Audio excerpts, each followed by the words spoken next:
Comic Timing is member supported by listeners like you over at patreon.com/comic timing. We thank you very much for your continued support of the show in any way that you can give it. For as little as $1 a month, you can get behind the scenes access to a whole bunch of stuff, like some articles by Chris Nautis, an article or two by Raf Suhu. Right now it's one. He likes to remind you of that. Plus some behind the scenes audio, behind the scenes video, you name it, we got it. And we thank you very much for your continued support of the show at patreon.com/comic timing. If you want to give a one-time donation, that's at paypal.me/IAM sci-fi. Thanks, guys. You continue to rock.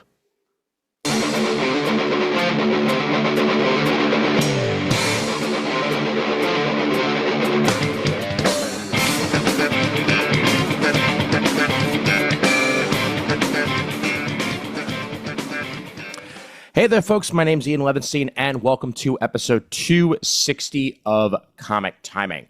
Now, those of you who are watching the video version of this on YouTube, this isn't the first time this has happened, but you're probably realizing I'm wearing an entirely different shirt than I will be for the rest of this episode. Pretty simple, really.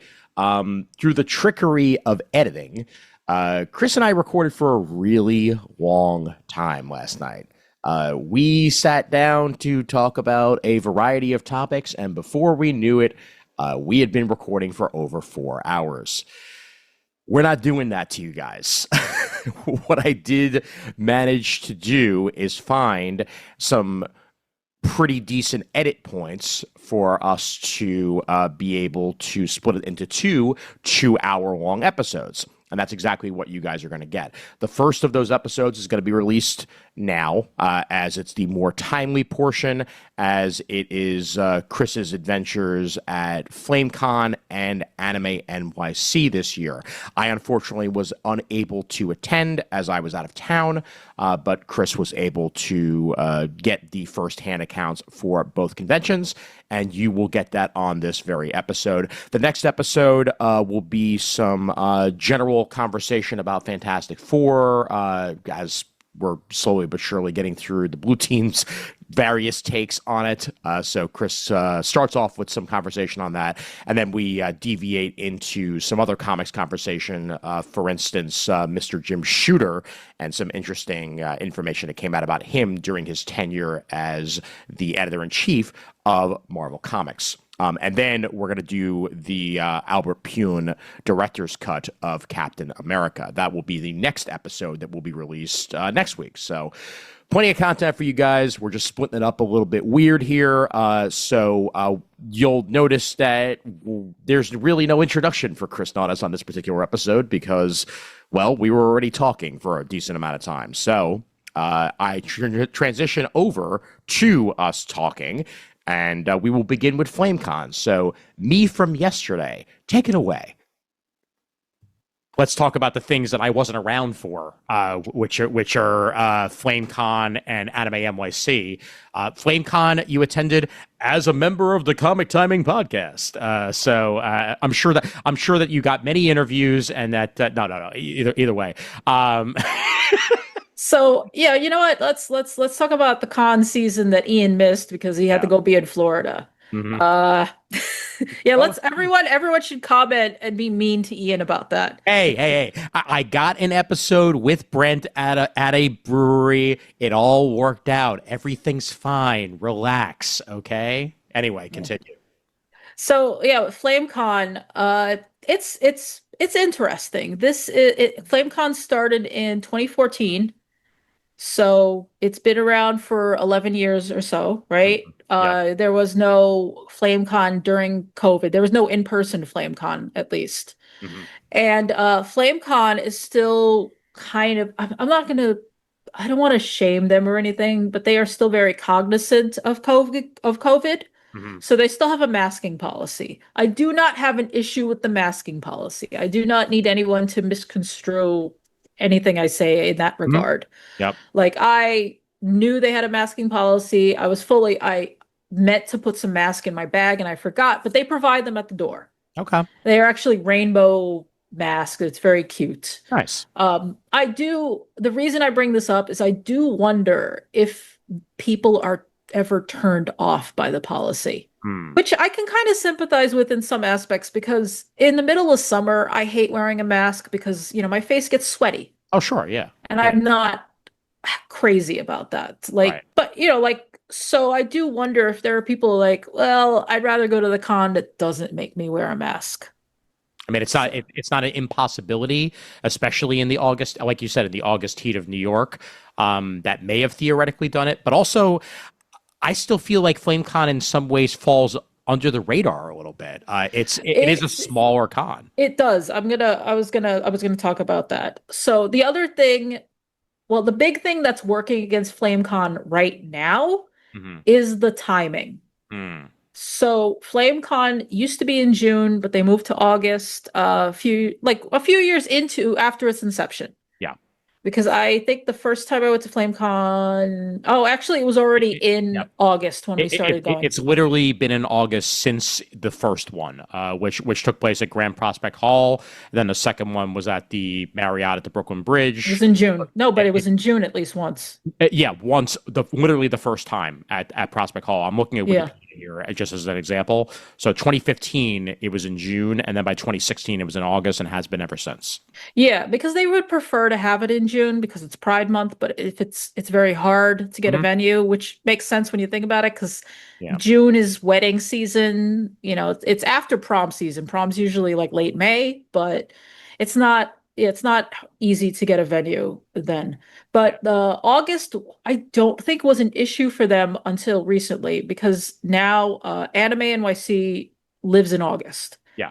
Anime NYC used to be the November con, Mhm. and now it is an August convention. We Yep. are now looking at our third year in August. Hmm. I do not because they announced next year's dates already. So I think this is a permanent move, and I will talk about that when I talk about Anime NYC. Sure. But with FlameCon, I think this could hurt it. I'm not entirely sure if it does, but when I went to FlameCon, I walked the floor, and it's generally pleasant. It was very crowded, Hmm. not unpleasantly crowded. I've brought this up about FlameCon as the con where people apologize when they bump into you.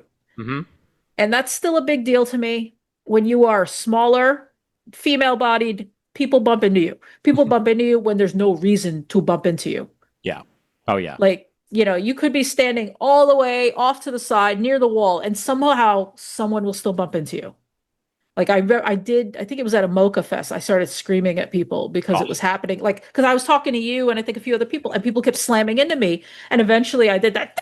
That's it. I must have looked like a Karen. But when you have like 10 people in a row bump into you and you're looking and you see other groups of people talking and they're further out into the aisle, Hmm. that's when you know it's not just like an accident. Like people Yeah. don't see you because you are smaller or female bodied or whatever reason. Hmm. I can't speak for Black people, but I know that sometimes they have reported this incident where people just don't seem to notice you're there. Hmm. But FlameCon, people will bump into you and immediately just like, "Oh my God, I'm so sorry," and I'm like, "No, no, I'm so sorry." Like it turns into like that Ouroboros of apologies. Yeah. But yeah, it was very crowded. The aisles are wider than I would expect, but they're still too small Hmm. for FlameCon's like the amount of people that go to the floor.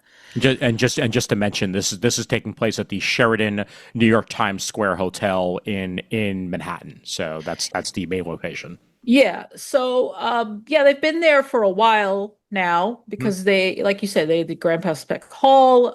They were in Brooklyn. I think it was the Marriott. Yes, the Marriott. Yep. Yeah, I honestly prefer that hotel. So do I. Uh, it's not just, oh, you live in Brooklyn and that's what you're biased for. No, It's also that I think the hotel is just nicer. I agree with you. Yeah. Like, my big takeaway from the Times Square Sheraton is it's very dark. Hmm. It's an it looks nice on the outside, but having been to as many hotels as I have been, or Ian has been to a lot of hotels, Yeah. the decor is just so old. There's no windows. There's There's no. no windows. Yeah. The walls are like brown. It's all Hmm. like the flower wallpaper. Yeah. Yeah. It's an older hotel, yeah, with not a lot of natural light. Hmm. Yep. And they're are some window, like some of the rooms do have outward facing windows, but for the most part, you are in a dark space, and I Yeah. do not enjoy that. Like it feels claustrophobic, even if the spaces are big. Um, I'm also wondering if I am getting spoiled by going to so many conventions that take place in convention centers. Well, yeah.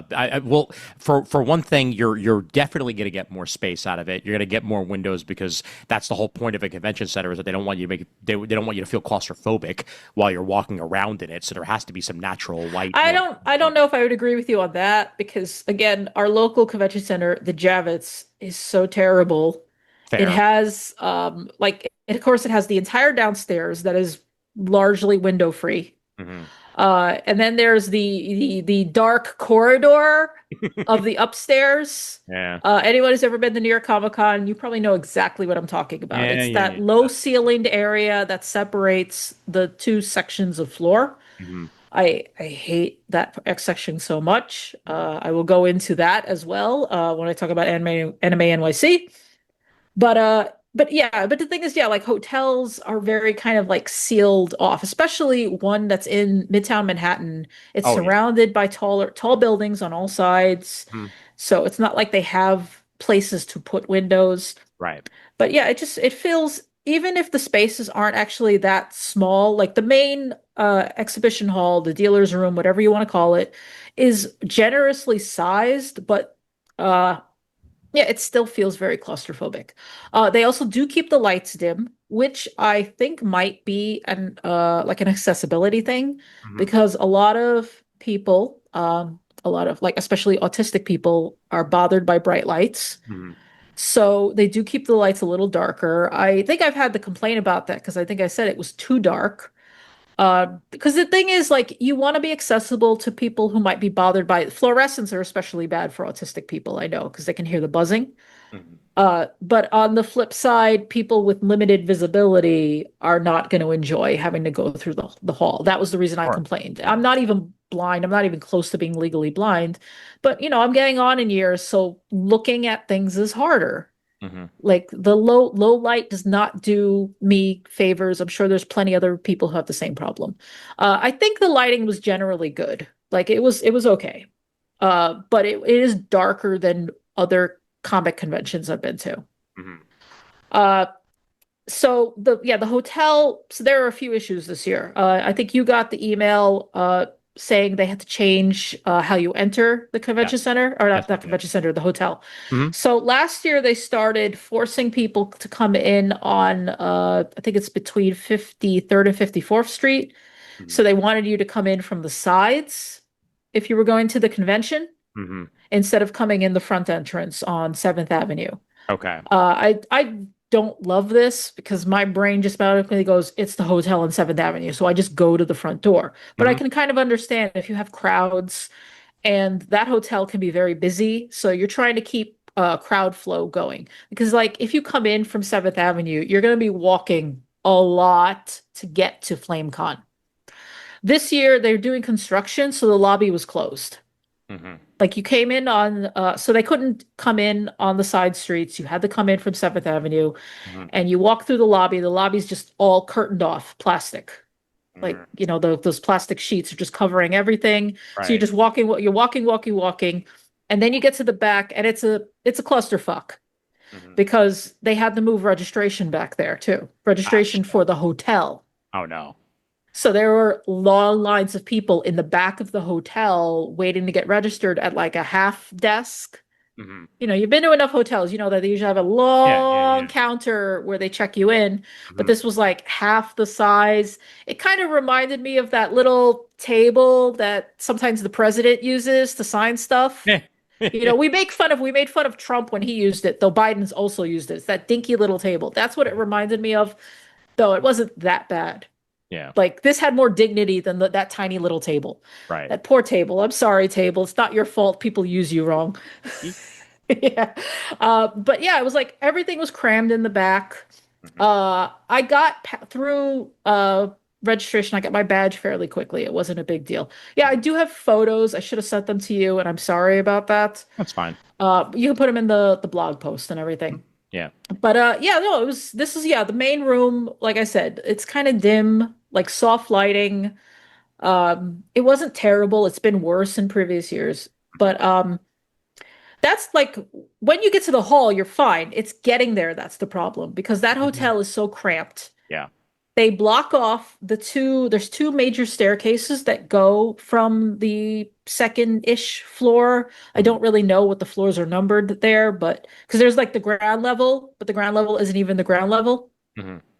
Like, because you go up the stairs to get to the lobby, Yeah. and Yeah. then you have to go up to get to the floor where all the convention stuff is. Yeah. You could And say you could say entrance level and then level one. yeah. Well, Yeah. there is I think it's labeled lower level. So Okay. there's like LL and then there's like ground level and then it's like I think it's like floor 1 and floor 2 Okay. or whatever or it's floor 2.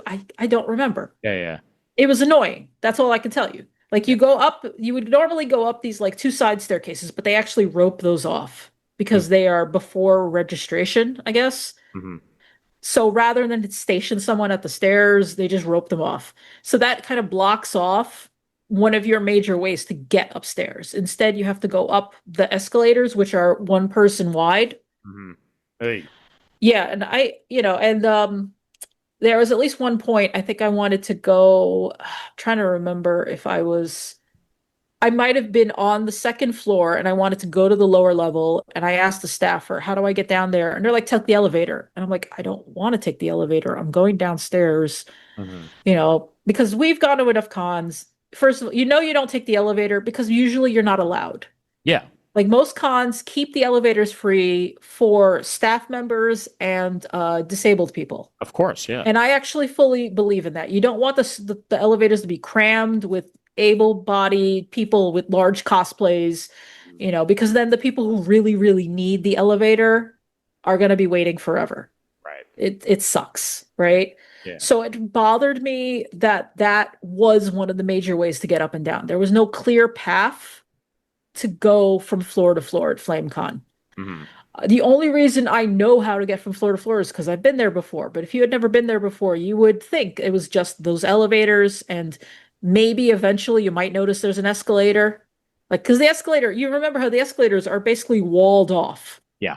Like, they are literally like two little corridors next to each other, and you walk up to them, and then you see that it's an escalator going up and an escalator going Hmm. down. Yep. Yep. Like, it's not obvious. I don't know why it's not open. It drives me nuts that it isn't just an open like escalator, so you could at least just see that it's going somewhere. Yeah. Yeah, like so the hotel does the con absolutely no favors in terms of layout. It's really confusing. It's very frustrating to be standing on the ground floor and it's almost like a balcony because you can see onto the lower level, Hmm. but you can't see the stairs from certain angles. Hmm. Yeah, I did eventually. I found the stairs, and I was able to walk down there. The lower level wasn't always part of the show. I think they added it last year, and I'm glad they did because it has larger rooms that they can use. Last year, I know I talked about how I went to one panel and there was too much sound leakage from Hmm. other rooms. Yeah. I did not try any smaller panels this year, to be honest, but I don't think they had that problem because it seemed like the rooms were spaced further apart now. Good. Good. I think I spent all of my time in panel, I want to say D, which was on the lower level. It was the largest of the panel rooms as far as I could tell. Hmm. I went to what they called it, like the X Gamers game show. Uh-huh. There was this X-Men gay X-Men podcast. It was just all dudes, Hmm. duding it up. I was probably only one of like three AFAB people in the room. For those who Okay. don't know what that meant, that means assigned female at birth. Hmm. It was just very guys, so many men, so many gay men, so many gay men. Hmm. It was fun. I don't know if I would repeat going to the panel. I do like that the guys seem really knowledgeable about X-Men. I appreciated that. And they did have, I'm gonna have to look this up, a special guest star on the panel. Uh-huh. Oh my God, why am I forgetting his name? It was a writer for Marvel, like Anthony something. Hold on. Okay. But by the way, it might be hard. It might be hard to get to it because I basically accidentally found out that FlameCon's website got hacked. because their main website right now has nothing but broken images, and a whole bunch of the related searches are things like Chinese lettering and Louis Yeah. Vuitton. Yeah, So they got hacked. yeah. I just typed it in. It's Anthony Oliveira Okay, Vieira. cool. Got it. And he was on this game show thing, and they would just bring up people from the audience and make teams, and they would give them like prompts, and like they would, like, oh, here's a situation and here's a bunch of characters, describe us what would happen. Hmm. So it was cute. I'm not gonna say I loved it. It was fine. It was a way to kill some time. The major issue I have with FlameCon is I feel like they don't have good panels. Mm.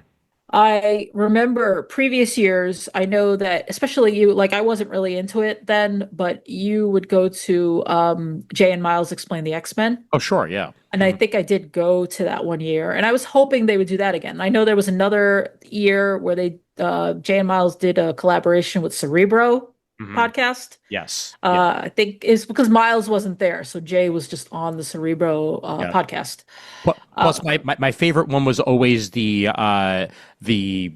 X-Men fashion show one, where like they would get yeah, a whole bunch of artists together and do different costumes for different X-Men characters, essentially. yeah, that was actually a lot of fun. There's no reason they can't keep doing that. Hmm. I do wonder if a lot of this, I'm going to say, decline in panel quality might be because of Jay and T Berry Blue or T Faulkner, depending on what you want to call her. If that the two of them aren't really at FlameCon for the Yeah. past few years, Right. partly because of COVID, but Hmm. also because they have a kid now and they Hmm. also want to keep the kid safe and they're Oh, busy with sure. the Yeah. kid. Of course. Eventually, I'm sure they will make a full return, but I don't know. Like, yeah, the programming doesn't really do it for me at FlameCon. And Fair. that's a bummer because I wasn't really planning the shop because I'm trying to save some money. Hmm. But that feels like what the con was aiming for. Oh, yeah, I'll talk the other panel I went to. I'll mention that in a minute here. But Yeah. my major issue with FlameCon, it's very weird because so when I've talked about on the show queer culture, right? And if you hang out with queers or specifically like let's say woke queers, Hmm. you know, you'll get a very anti-capitalist vibe Hmm. out of them. Yeah. And yet FlameCon feels so capitalist to Well, me. sure. Yeah. It has to. Like, there. Okay. I mean this from the bottom of my heart. There's no such thing as an anti-capitalist convention, okay? Because obviously, if you're gonna be at the convention, you're hawking your wares. You gotta be at least a little bit capitalist because there's no way you're giving away your shit for free. I'm not expecting anyone to give anything away for free. Yeah, I'm not neither am I. expecting Neither any, am I. I'm not expecting that at all. I think Right. what the point I'm trying to make here is Mhm. that the programming, I mean, there was some programming that's not to my personal taste that could be Mhm. interesting. Like there was like one about community organizing, Mhm. and I think there was at least one or two like history panels, but it's a very thin programming slate. Right. Like usually I should be able to find stuff. The only reason I went to like this X Games panel, they said it was like the fourth one, I think. Mhm. I was like, let me give it a shot. Let me try something new. There were some good cosplayers there, which is always fun. And I ran into a former coworker who did not recognize me with my mask on. It's just really funny to me. And I was like, "Hey, I haven't seen you in a while." And he's like, "Who are you?" I'm like, I just went, shame. It's fine. My ego did not take a huge blow. I have It's I have fine. healthy self-esteem. Good. Uh, but yeah, the thing. So what I'm trying to say is like they don't have a strong programming slate. Like I think most people who go to FlameCon are not going for the programming, right? They used to get a lot more guests, and they don't now. And I think that might be part because of the time switch. I think so too. Yeah. Not the time switch, well, a lot of things, right? Like post COVID, it kind of took a lot of the air out of their balloon, Yeah. right? Yeah. Because I remember they even had I'm forgetting the name of the actor, but the one who played Penguin on Gotham. Oh yes, yes, yes. Who's had a little bit of well, no, sorry, it's Riddler who's had more of a resurgence. But I'll find the name of the guy. Anyway, continue. Yeah, but that like they don't have like big marquee names that Mhm. they're really pushing. They don't have a lot of strong programming. I mean, again, if you ran a panel, Robert Lord Taylor was his name. okay, Robert Lord Taylor. yeah, yeah. I think he was there, and I could have sworn maybe the dude who played Riddler, but I'm a little fuzzy on that too. Or maybe it was just the Riddler guy and not, again, my memory is not great about the. Corey Michael Smith has had much more of a career the past couple of years than Lord Taylor has. But yeah, either way, they're both great actors and good times. So Yeah, and I think it was the Penguin because I remember the whole plot line on Penguin, not Penguin, on Gotham got a little weird, right? Yep. Very one-sided. But yeah, like so you don't have again, if you ran a panel at FlameCon, I probably didn't go to it and I'm sure it was fine. I'm not, crapping on the panels they did have. It's just I feel like they could offer a little bit more. Fair enough. But what I'm just going to say is like when you don't have strong programming, you don't have a lot of guests, the floor becomes your major like push. Hmm. And I think that's why a lot of people even go to the show is they want to meet queer creators and spend money on queer creators. And that's fine, but that's still capitalism. So it's very funny. It's very funny to me. Yeah. And the thing is, it's when you are on a budget like I am right now, it feels very alienating. Because if Yeah. I'm going here for the community and the community just wants me to give them money, like I don't spend as much time at FlameCon as I do other cons because I don't feel it. Yeah, and my problem in general with conventions over the past couple of years does actually boil down to what you're saying, which is I have found fewer and fewer panels to catch my interest. Usually the panels at the bigger conventions are all either like, here's our new stuff and they're promoting their new stuff, or, there'll be spotlights on specific shows, and I'm not necessarily looking for that. I'm looking for more like, like maybe like creator retrospectives or a bunch of creators getting together to put on some fun, new, and interesting concept that they could put together, together or something like that, or a history type of event or something along those lines. I'm finding those fewer and fewer, far between at the comic conventions. I especially found that at Anime NYC last year, and we'll get to that shortly on whether or not. Yeah, no, I will definitely go into that. Because yeah, last year at Anime NYC, there were at least two panels. I think three panels we really Yeah. enjoyed, Hmm. and one of them was the kaiju panel. Yes. Hmm. There's of course Anime Burger Time, which is just burgers and anime, and it's run by an acquaintance of ours, and it was actually a lot of fun. Yeah. And he also did a panel about the history of manga magazines. Yes, he did. Yeah. Hmm. So that's the type of stuff. I basically, with a panel, I want to either learn something new Hmm. or I want to experience a moment. Yes, absolutely. Like a moment, like just off the top of my head, I know you always love the quote. We were at, I don't even know what con we were at for this. It was either New York or San Diego, Hmm. and it had Kevin Conroy. Hmm. And I think Andrea Romano was there, and you always love the quote though. He goes, Andrea. Yeah, I think that was San Diego Comic Con actually. Now that I think about it, the story that he told that he used to go up to her and basically in swooning voice be, "Ooh, Andrea." Yeah. Yeah, that kind of stuff is fun. Like you want those candid moments, Hmm. and I feel like a lot of panels just aren't offering that. Like I looked at again, we're not switching to the other con just yet, but Anime NYC had a few game shows Hmm. on the schedule, and I'm like, I think game shows need to be banned. Like It's a very anime con thing to do though. Like, it's very lazy though. yeah, fair enough. Yeah. But also they usually get the numbers for it, which is why they even continue doing them in the first place. I mean, I didn't go. I would love to like go and just see how many people showed up. I really should do that, and I Yeah, don't because I value my time. fair enough. But yeah, let me finish up with FlameCon. Like, I still think it's a good con. I like the idea. I like that everyone's nice. I love that it's a safe space for being queer, which we need more than ever right now. I will point out, like, if you are a straight person living in New York City or New York City adjacent, you can go to FlameCon. It is okay. No one is going to check your gay card at the door. Yep. We would prefer you actually show up because you can give queer people money. Yes. Uh, it's the idea is it's not a queer only space, it is a queer controlled space. Yes. Like that is the point of any of these things, whether whatever minority or part, usually there isn't like there's not a no homers club here. Hmm.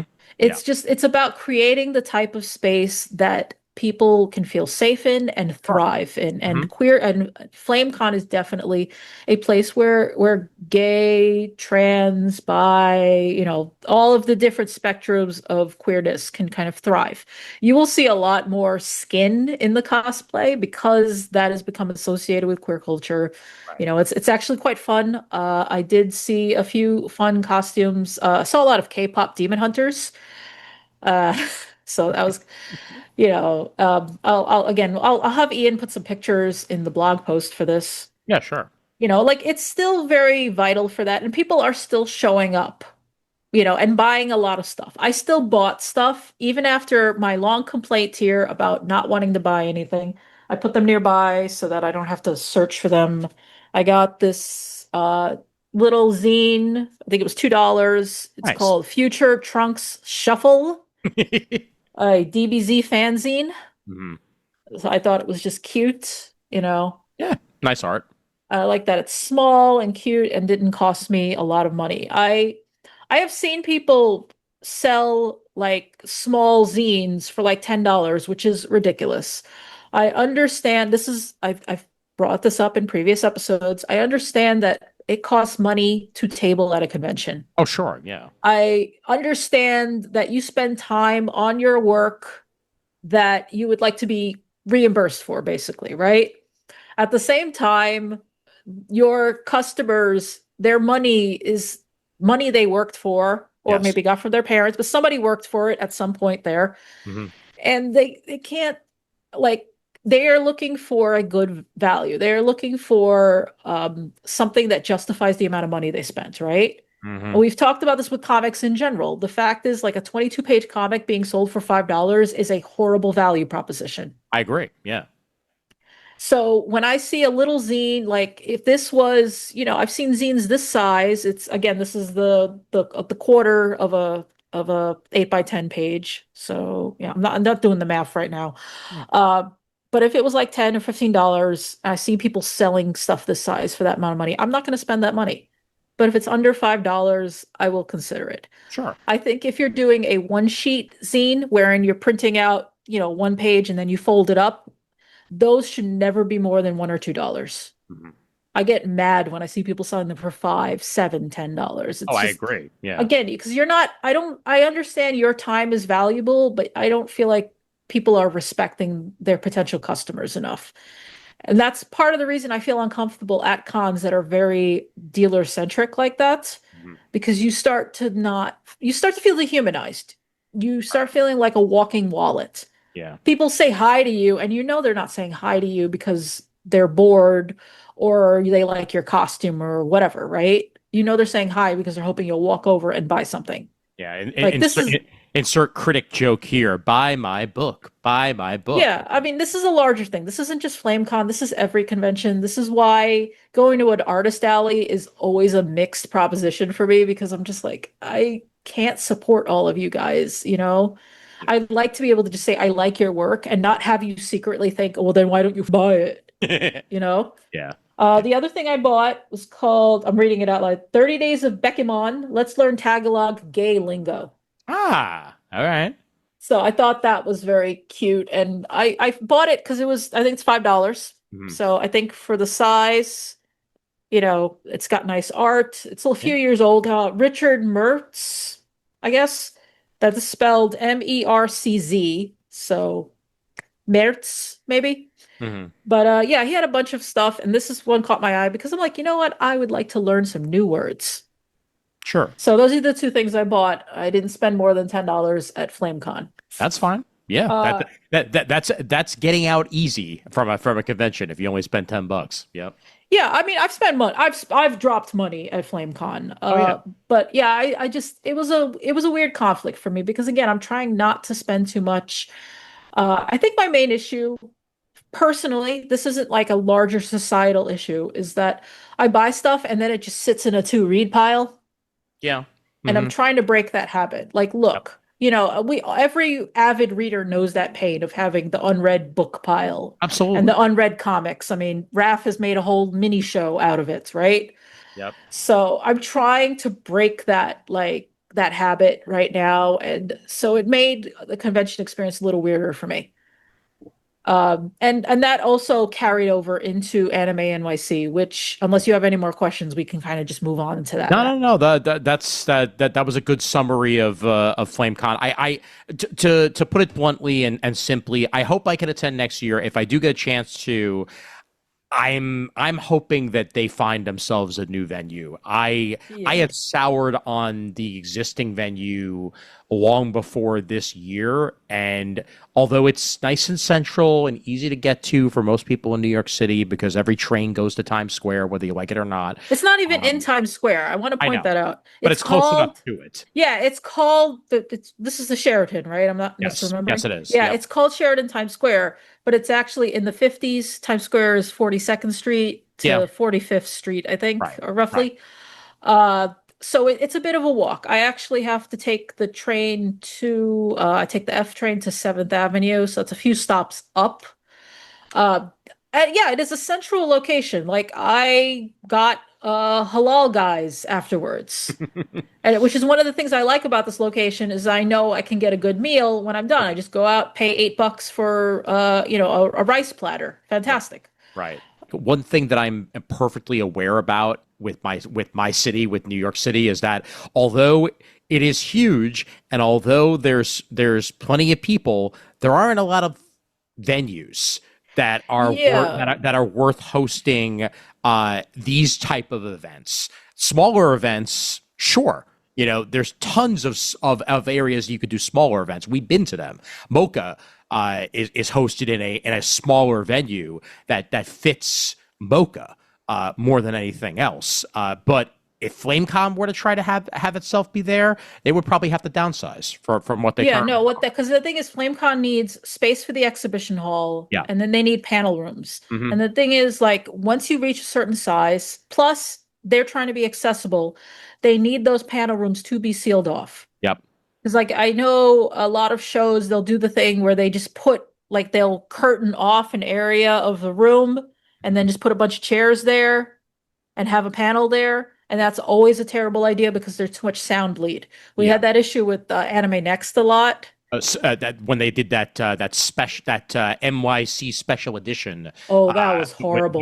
with Javits, like well, it No, wasn't it even. wasn't Javits. It was at one of the Yes, piers yes, you're right, up. you're right. I mean, so if you're not in New York, we have a lot of piers, Hmm. and some of them have open space, like they have event spaces. Yeah, I couldn't remember the numbers on any of them because they're all numbered. They're just yeah. numbered. They're just Pier 57, Pier, 53. Like I don't effing know, dude. I think it was Pier 57 that had it, if I remember correctly, because that was also where Yeah. Big Apple Comic Con was hosted one year, when they were attempting to have that be bigger when it was owned by Wizard.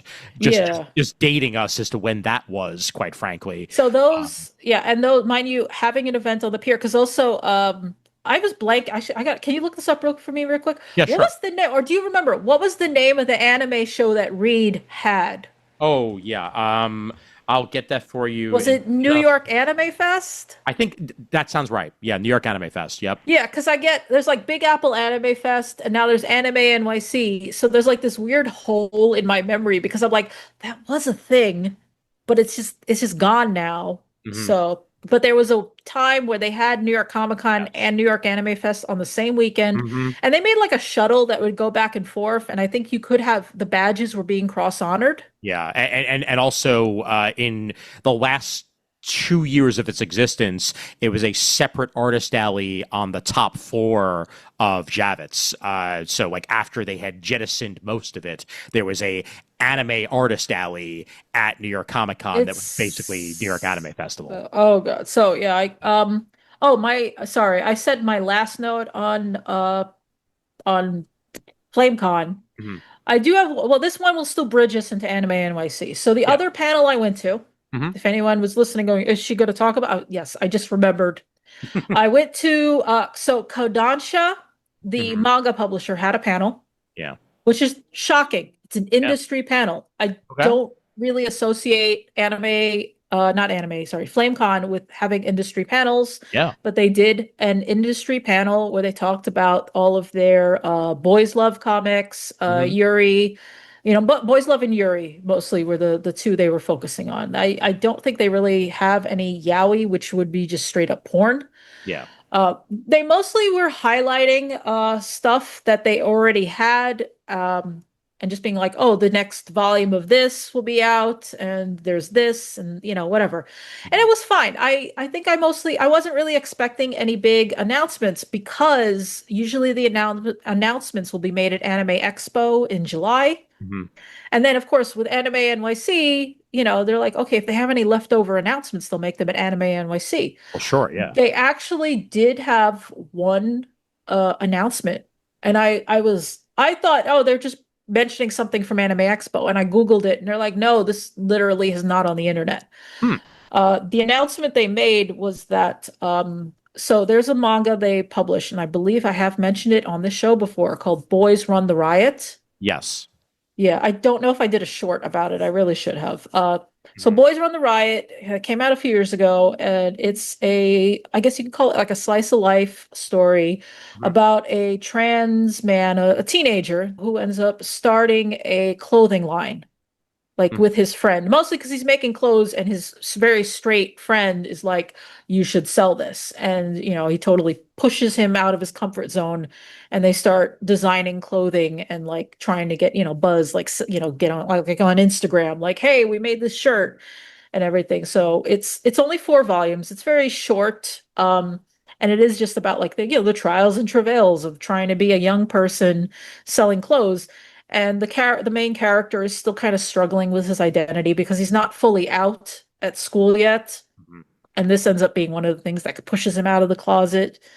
And it's really well done. I kind of like, if you're into fashion, definitely read it. But even if you're not, it's just kind of interesting to see a gay manga that's not romantic.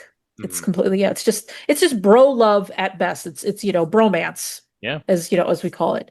Okay. But they announced, and it got a lot of accolades, like Kirkus Library reviews. I don't know if it was nominated or won any Eisners, but it did fairly well on the award circuit. Mhm. And because it got such a good reception here in the United States, and they announced this at FlameCon. They said, "Well, there's a sequel coming out." Oh, cool. Nice. I completely was like, "Wait, how did I not hear about this? Why isn't it on Anime News Network?" It's because they actually hadn't talked about it at all. That's great. So Yeah. they said, yeah, so there's going to be a sequel called Boys Run the Riot in Transition. Mhm. And it doesn't seem to be a lock yet, but what they said was, okay, so next week at Anime NYC, you're going to be able to get the first chapter because it's being published in an anthology. We're going to be not selling, giving away a manga magazine Mhm. next week at Anime NYC, and you're going to be able to read more Boys Run the Riot. And then they're going to ask people to vote, and whatever gets the most votes will get serialization in English. Okay. So I'm assuming when they say serialization in English, that hopefully it means that it's still going to be published in Japan. Yes. But so sorry, I actually did put it nearby. Oh, there it is. So I picked up the magazine. Okay. So let's talk about Anime NYC if you're okay with that. Yeah, no, absolutely. To transition into it, now you had mentioned previously the New York Anime Fest.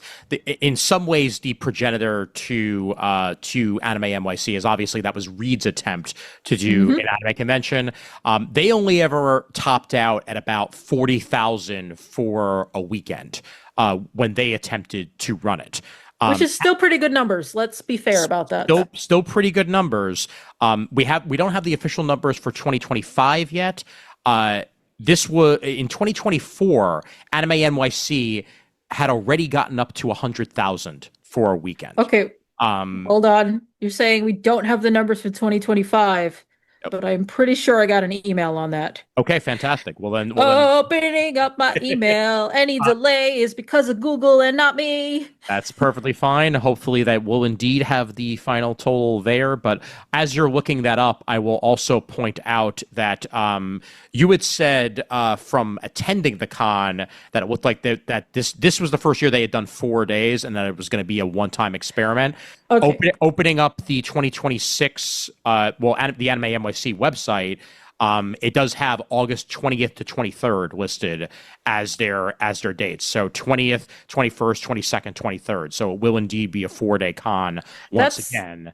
that's really weird because I sent you a picture, didn't I? A Yes, you photo? did. Yep. I took a photo at one of the panels when they you get there early enough, before they put on the dedicated like slides for that panel, Yeah. and you get the generic Anime NYC, and one of them had the dates and it only had 3 days. Yeah, I know. So I'm wondering, actually, what I'm willing to bet was they weren't going to announce it until they knew for sure that the experiment worked. Yeah. The experiment being that they did like a half day as a fourth day, very Yeah. similar to San Diego's preview night. Hmm. So I wasn't sure about that. I will talk about this in a second. But oh yes, no, I have the email. It's literally the headline is 148,000. Okay. Wow. That is nearly 50,000 more than last year. And by the way, you just straight up miscounted on your picture. I brought your picture up. It does say August 20th to 23rd. So Okay, 20. probably because it's 0 to 3, both of us in our heads went, oh, 3 days, but zero, first, second, third, that's 4 days. So Yeah, so we're just very bad at math. This is yes. why we are comics podcasters and not Yeah. rocket scientists. Yep. Yeah. But that's huge that they got up to 148 like that. That means that for one thing, when we attended last year, that was the first year that they had did the August dates. There was a lot of, is this going to work in the air, because this is so close to multiple other anime conventions. Obviously, the West Coast ones, Otakon being as close to this one as it is. That's DC. Would vendors want to actually be in New York so close after one that was literally So happening in DC as yeah, well? I didn't interview anybody, but I did talk to our friend Ed Hmm. about this. Ed Chavez of why am I suddenly blanking on the name? Denpa. Dempa. Yep. Denpa. And the thing is, like, he's not crapping on the show or anything, and he seemed to have done very well, but he does hate that it's in summer. Oh, sure. And that's a lot of that is there's a few actually, yeah, there's no problem with talking about this. I apologize to Ed for naming names or whatever, but what he said was like there's a few things. One, we'd like to go home and sleep in his own bed. Yes. This is always a concern with convention season. Every professional knows this pain. Sure. It's exhausting. It can get lonely. It's depressing. Like you're on the road, for several weeks of shows, so that can be really tiring. Like I get that. But from a business perspective, one thing you mentioned is it's very hard to budget Yes. for so many shows in a short period of time. Sure. Because mind you, the summer you have, again, Anime Expo kicks off the summer. It's always July 4th weekend. Yep. And then Otakon is the second biggest show. And that's usually end of July, early August. And those are going to be huge outlays of cash. Mhm. And then now Anime NYC with its 148,000 fans is something you can't ignore. But like the money is not always there. And it's not that they don't have the money at all. It's just that, money comes in over the course of a year. Mhm. So Ed and I'm sure other people preferred it when it was in November. Oh, sure. And like that's fair. I actually kind of agree with that. I didn't mind the November date. I kind of liked it. I didn't mind it. You I know, didn't mind it either because it didn't really run over into anything. yeah, it didn't. It was usually like the weekend before Thanksgiving. Yeah, and the one time we didn't go is because it was the same weekend as PAX Unplugged, and that was the first time Yeah. it was ever run. But since then, they had worked out, not really falling on anybody else's toes, but they wanted something bigger, and they wanted more of the Javits, and August was the time that they were able to do that. Yeah, so that was the concern when it moved to August was how are the vendors going to react, right? And this is what Ed told me. Ed, like again, I they seem to do really well. And we'll put a little plug in here that you should check out Denpa. They publish a lot of Absolutely. great titles. Hmm. They publish Kaiji Yep. was a big get for them a few years ago.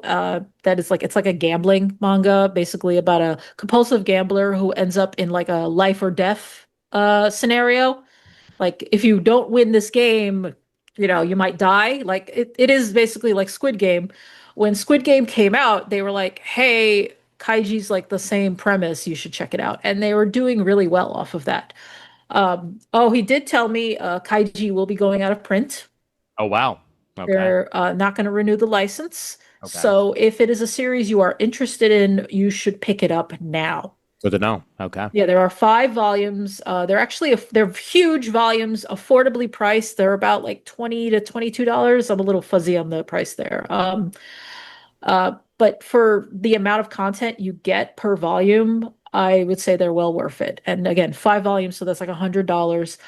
You can also get them from the library. I've seen them at the New York Public Library, so I'm assuming other library systems also have them. So, Mhm. yeah, Ian, you should check them out. I've only read the first 3 volumes, and I gave them to my brother for Christmas, so I don't have access to them anymore. I just read them before I gave them to my brother because I that's the way own I the first roll. volume. I own the first volume, and I remember buying it at an Anime NYC, and I really did enjoy it. I just hadn't read Yeah, it in the past it's a then. great series. It's a lot of fun, and they publish a lot of other good stuff. I see that my camera has decided to be an asshole right now. Oh, there we go. Well, while Yeah, you're correcting that, by the way, I will it's point fine. out that Otakon, and I mean, I don't know how I don't know the difference in like turnstile versus actual people through the door here. Otakon this year had 43,000 people, That's even on a 3 day. Those are terrible numbers. but they broke their own record the year before with 46,000. Where am I? I'm Yeah, so confused now. I know. That's why I'm confused as well. They were and still are. Well, they were at the time the biggest, anime convention on the East Coast with those numbers. But the 100, almost 150,000 tells me that maybe that is, you know, literal people through the door rather than people that bought badges, Badges, which is yeah. how they get those numbers. But even if you were divide that by three, like that's still Yeah, it's still more. hefty. Yeah. Yeah, that's still more than what Otacon's bringing in. Yeah, because so the point in the email is there were over 148,000 in attendance. So over that, this is up from about 101,000 last year over the 3 days. Right. Okay. Um, so yeah, no, it was definitely busy. I'm not gonna deny that. Hmm. So this was the first year they were doing what they call a 4 day con, but it's actually 3.5 days. Like Yeah. I said, it was very much like preview night because Hmm. it didn't start until 4 p.m. Yeah. It was 4 to 8 p.m. basically. So only 4 hours. And despite that, it was insanely crowded. There were a lot of people on the floor. I think I sent you some photos. Did yeah. I was really surprised to see that many people because in my mind is a lot of people are still going to be at work at 4 p.m. Mhm. They're going to be at work until 5 or 6. And if they are planning to go to this con, Right. I'm also thinking like I don't know how much of Thursday badge was because I didn't buy a badge. I got a press pass. Mhm. But it was just weird to me to see that many people. It wasn't as many as Saturday. Saturday is still the day where you start to hate humanity, but it was a lot of people for a first day of the con, Yeah. and that shocked me, honestly. Yep. I mean, it had preview night vibes because preview night, I went to the first time I went to preview night at San Diego was 2004, and it was actually kind of empty, Mhm. which is so weird to say of San Diego Comic Con. But yeah, this definitely had more people than that. That's how crazy it felt to me. Oof, boy. Um, so what I did on the first day was I got my badge and I had to wait on an actual line. It was crazy because that's how many people were registering. Mhm. Which I would say if anybody from Left Field Media is here, maybe for the first day, you should open up more lanes for your professional, press and badges just to get people out of the way. Hmm. Maybe because they have a separate line for exhibitors and artist alley, and there was nobody there because everybody was already inside the show. So yeah, like there's probably a way you could streamline this, like be ready to reallocate staff there and change the signs around because even if you reallocate staff, nobody freaking knows. Yeah. This is just me being a general grump, grump, grump, grump, grump, Yeah. because my thing is I don't show up at doors open, and I never do either, and very yeah, few people do for that matter. a lot of people do. You're doing the Yogi Berra thing, Ian. It's so crowded. No, that's why nobody goes there anymore. Yeah, I know. Because I do not go to a show when it first opens because I know there's going to be an insanely long line just to get in Mhm. the door. Like Yes. I do not need that in my life. Like I was thinking about the fact that we go to PAX and we don't show up till the afternoon because we've tried going there in the morning and the lines around the block and I'm like, I'm just gonna go back to the room and watch the panel from the room, Yeah. which you can do because Mhm. they live stream all their panels. But Yeah. yeah, I wasn't going to be there at 4 exactly because I knew it was going to be like a madhouse. Even if it was fewer people, the hardcore people were going to be there. And I'm like, I don't need that energy in my life. Right. Uh, but I got my badge. The first thing I did, I just like walked the floor a little bit and I ran into our friends at Denpa, which and then I was like, hey, do you know where the Kodansha booth is? Because, and I said, they're giving away this manga magazine. And they Yeah. had no idea, which is already a weird sign because Kodansha usually has a huge booth at Yep. Anime NYC, Hmm. and they didn't. Really? Wow. Like, I did eventually look it up, and they had two tables. They were listed as Penguin Random House, which is not helpful. And they only had like these two little tables under their imprints. But that is not where the magazine was being given out. The magazine was being given out at the Kinokuniya booth, Kinokuniya being the chain of Japanese bookstores. Hmm. And so I went there and I said, I got the giant ass manga magazine. They had a separate area for it where you had to wait online. And then they would give you the magazine with a nice little tote bag that says Young Magazine X, crossover with Books Kinokuniya. Hmm. And they give you this giant magazine. I think you got a magnet and a sticker. I don't know where they are. They're somewhere in the ether, whatever. Do not care. I just wanted the book. This is over 1,000 pages, dude. Holy crap. Yeah, I counted. It's just comics. There's no ads in it whatsoever. Like this is insane, this thing. And this thing is called Young Magazine, by the way. Yeah, so it says, yeah, it's Young Magazine. It's apparently, I say apparently, but it is this year, their 45th anniversary, Okay. which not, in English, I don't know Japan, but English, that's not a particularly auspicious anniversary. Hmm. But maybe this is an experiment or whatever, but they did, it says on the spine 45th anniversary, and they had a celebration at Japan Society over the weekend. Nice. Our friend Peter, is a events director there. He directs the pop culture populist stuff. Mhm. Yep. And he's been posting pictures and I saw they had this party and I thought that was very cool. They invited a lot of manga people. To add, he was also one of the guys who made Anime NYC happen in the first place in his previous position. So, yeah. Yep. We love Peter. We love Peter Tatara. He's a really good dude and He you is. should go to the Japan Society and go to their events. Like earlier this year, they had Cat Day. Yeah, Cat Day, where they flew in another friend of the show, Zach Davidson, in to talk about supernatural cats, Hmm. basically. Yep. Because Zach has written a book about it. So, he gave like a lecture, and then there was like a small little like a little artist alley, a little dealer's room of various bookstores and like craftsmen, just selling cat stuff. Nice. Yeah, and I got free beer because I'm friends with Peter, so he's like, we have leftovers, and I'm like, yeah, leftovers, woohoo! Woo. Yeah. But yeah, no, that's Japan Society's doing a lot of exciting things. This is me pimping like every one of our friends in a turn, Hey, isn't it? I love Japan Society. We previously went to speaking of a Japanese beer event there a couple of years back, which was pretty awesome because not only did it go through the history of Japanese beer, but they also imported a whole bunch of stuff that is otherwise hard to find here in the U.S. Might be a little bit easier these days, but they imported a whole bunch of beers and we got to drink them. So it was a really fun Yeah, event. no, I that's where I got introduced to Tokyo Black, which is Yep. now one of my favorite beers, like period. Oh yeah, it's Uh, great. Maybe I should find some of that for this weekend. Mm. But yeah, so Young Magazine, they gave these out. They literally had a pallet, like a wooden pallet with the Nice. magazine stacked on top of it. Very cool. Uh, that pallet was empty by Saturday.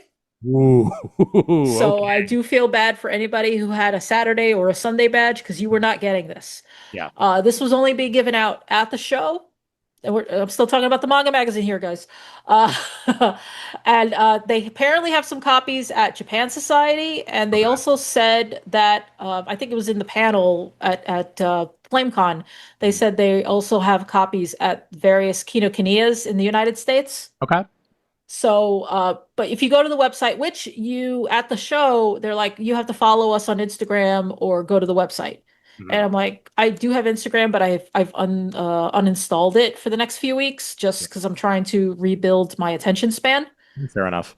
Yeah, because Instagram is a black hole for your Yes, it attention is. span. Yes, it So is. I still use it once in a while. I'm also, not into the fascism of Facebook products. But yeah, I uninstalled it, but they were like, yeah, just go to the website. So you go to the website, and the website also has, I think the comics are on the website to read if you just want to read the comics, and you can vote on the website. So I have not started reading this book yet. Again, it is 1,000 pages, but it has the sequel to Boys Run the Riot, as well as there's like a little Ghost in the Shell poster in the front. There's also a series, Subaru and Subaru from the Initial D guy. Oh, cool. Nice. Yeah, there's a few things. Again, I have not gone through it yet, but I this thing made me excited. Yeah. Like I was like, I need to get this, and I already had like a positive feel of Anime NYC because Oh, yeah. when you're the last show of the summer, it's very easy to feel like a leftover, Absolutely. Yeah. a reheated leftover, and to have something fresh and new and exciting. I did post a mini, like a hands-on with this on YouTube, and I've gotten a few people be like, I really want it, and I feel bad for you all, but it made going to a convention feel a little bit special again. Did they increase the space at all from last year, or was it basically like the same general layout as last August was? So yeah, it's the same. Okay, yeah, I was going to talk about layout. I did mention this earlier.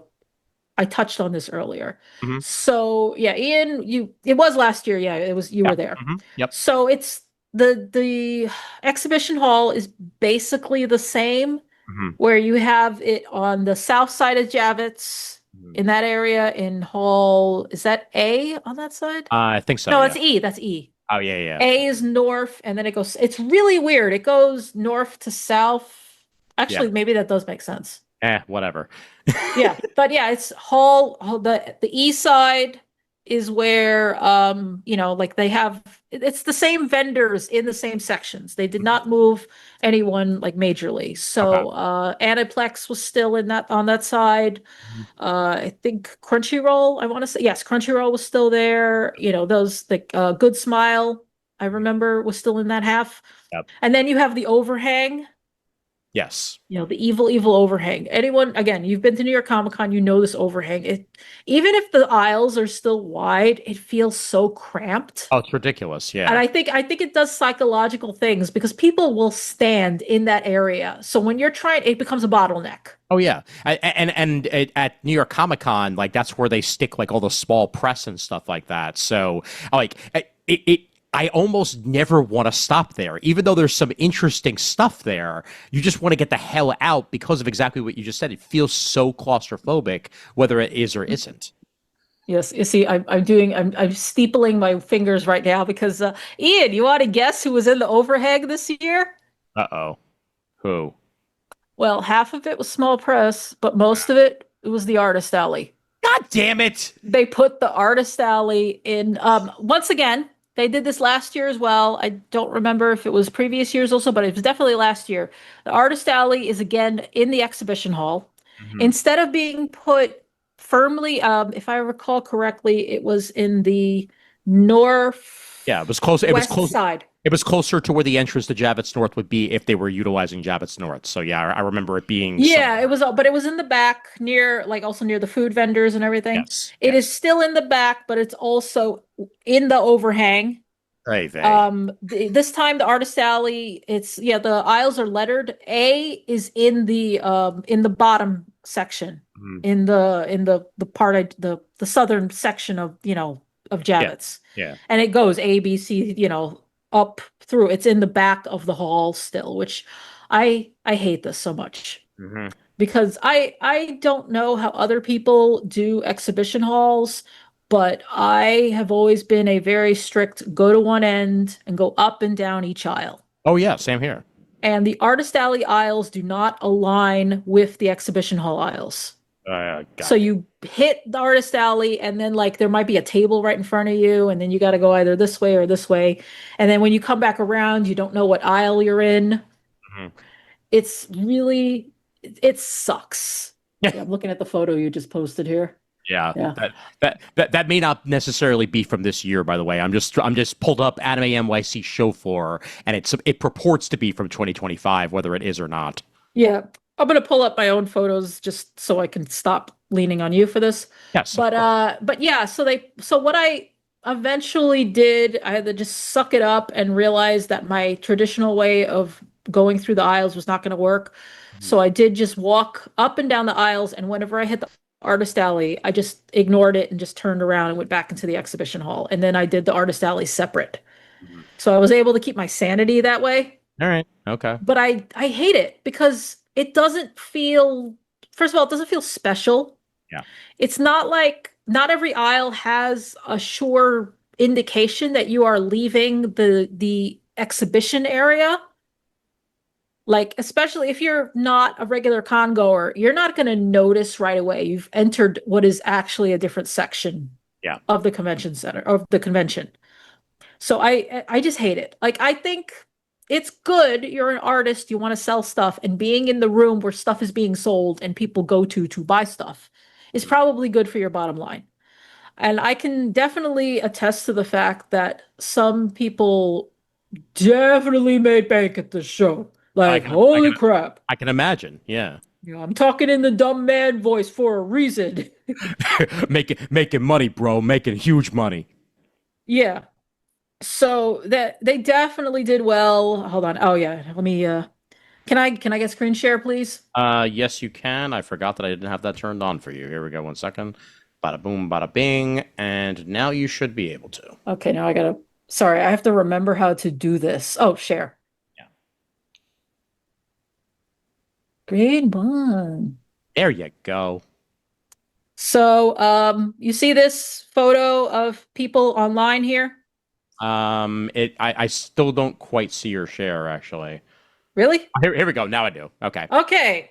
So apologies to people who are doing audio. Let's do audio description. Yes. It is a photo of a typical anime artist alley. There are multiple booths, and one of them has a very long line of people coming out of it. Yeah. There is a dude with a blonde wig. There is a dude in a blue kimono. There's a person in a red wig, someone in a yellow hat. There's Mhm. two people, pretty normal people behind them. There's a pretty normal looking woman behind them. Like, there were a lot of people waiting for just this one booth. Okay. And I go to comic convention artist alleys, and usually, unless you are like named like Rob Liefeld, Todd McFarlane or something like that. yeah, Yeah. you don't have a line at your booth. Usually not. Yeah. You don't. You just don't. Yeah, again, you either have to be a big name. I was gonna say Peach Momoko, but if you are Peach Momoko, you have a fist fight outside your booth. And a wine and a giant wine. Yeah. Yeah. Hold on, let me see. Oh yeah, this was the booth that they were waiting for. So Oh my. What yeah. the? Prawn, yeah, Prawn M33. Ay vey. I have never heard of this person. Their art seems perfectly nice, and they had a long ass line. They I'm were ass- not the I'm assuming he's Instagram they're Instagram famous or something like that. Like, Yeah, probably. I think about how many artists I've discovered off of social media. Specifically, I've discovered a lot of people on Tumblr yeah. back when Tumblr was still relevant. Hmm. So I think that's how I discovered ND Stevenson. Yep. I think that's how I was exposed to Kate Beaton for the first time. Hmm. Yep. So, there's just and OmoCat actually is one of the people I discovered through Tumblr. And OmoCat had a booth at the show, not an Artist Alley booth. OmoCat has made a video game, and the video game did very well, called Omori. Hmm. You can get it on Steam. You can even get it for Switch, for your Nintendo Switch.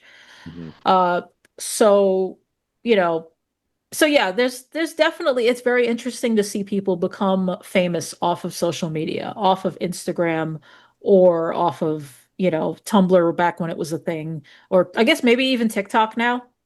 Hmm. Oh, definitely, and YouTube. Like, it. Pick your social media poison, and chances are, rando artists have become famous because of it, one way or the other. So definitely. Yeah, so yeah, the Artist Alley, again, people seem to be doing well. I didn't really talk to any of them. I probably should have. That would have been responsible journalism, but that would also mean we were actual journalists. Yeah, that is also true. Yeah. So, but yeah, they seem to be doing pretty well for, for Artist Alley, especially given I mentioned how I felt like there was overlap between this and FlameCon, Mhm. but FlameCon was doing pretty well. Oh, I didn't mention this about FlameCon. I even talked to a few people. Like I talked to Mags Visaggio, and she sold out of a bunch of stuff. That's great. She hasn't done cons in years, and she's thinking she needs to get back into it. There are Yeah. reasons she got out of it, but and I thought that was very interesting because again, this is someone who's kind of been out of comics, and she sold her stuff sold out. Yeah. Other tables had little sold out badges, and I saw that at Anime NYC as well. Seven Seas Entertainment had a crap load of like last copy available, like post-its on a bunch of their books. Good. Good. Yeah. And we want to see this in general because uh the reason why New York Anime Fest failed, in my honest opinion, is the hype was never there because it was almost seen as like, oh, well, it's an also ran for New York Comic Con, which is never true about an anime convention. Anime conventions have their own crowds.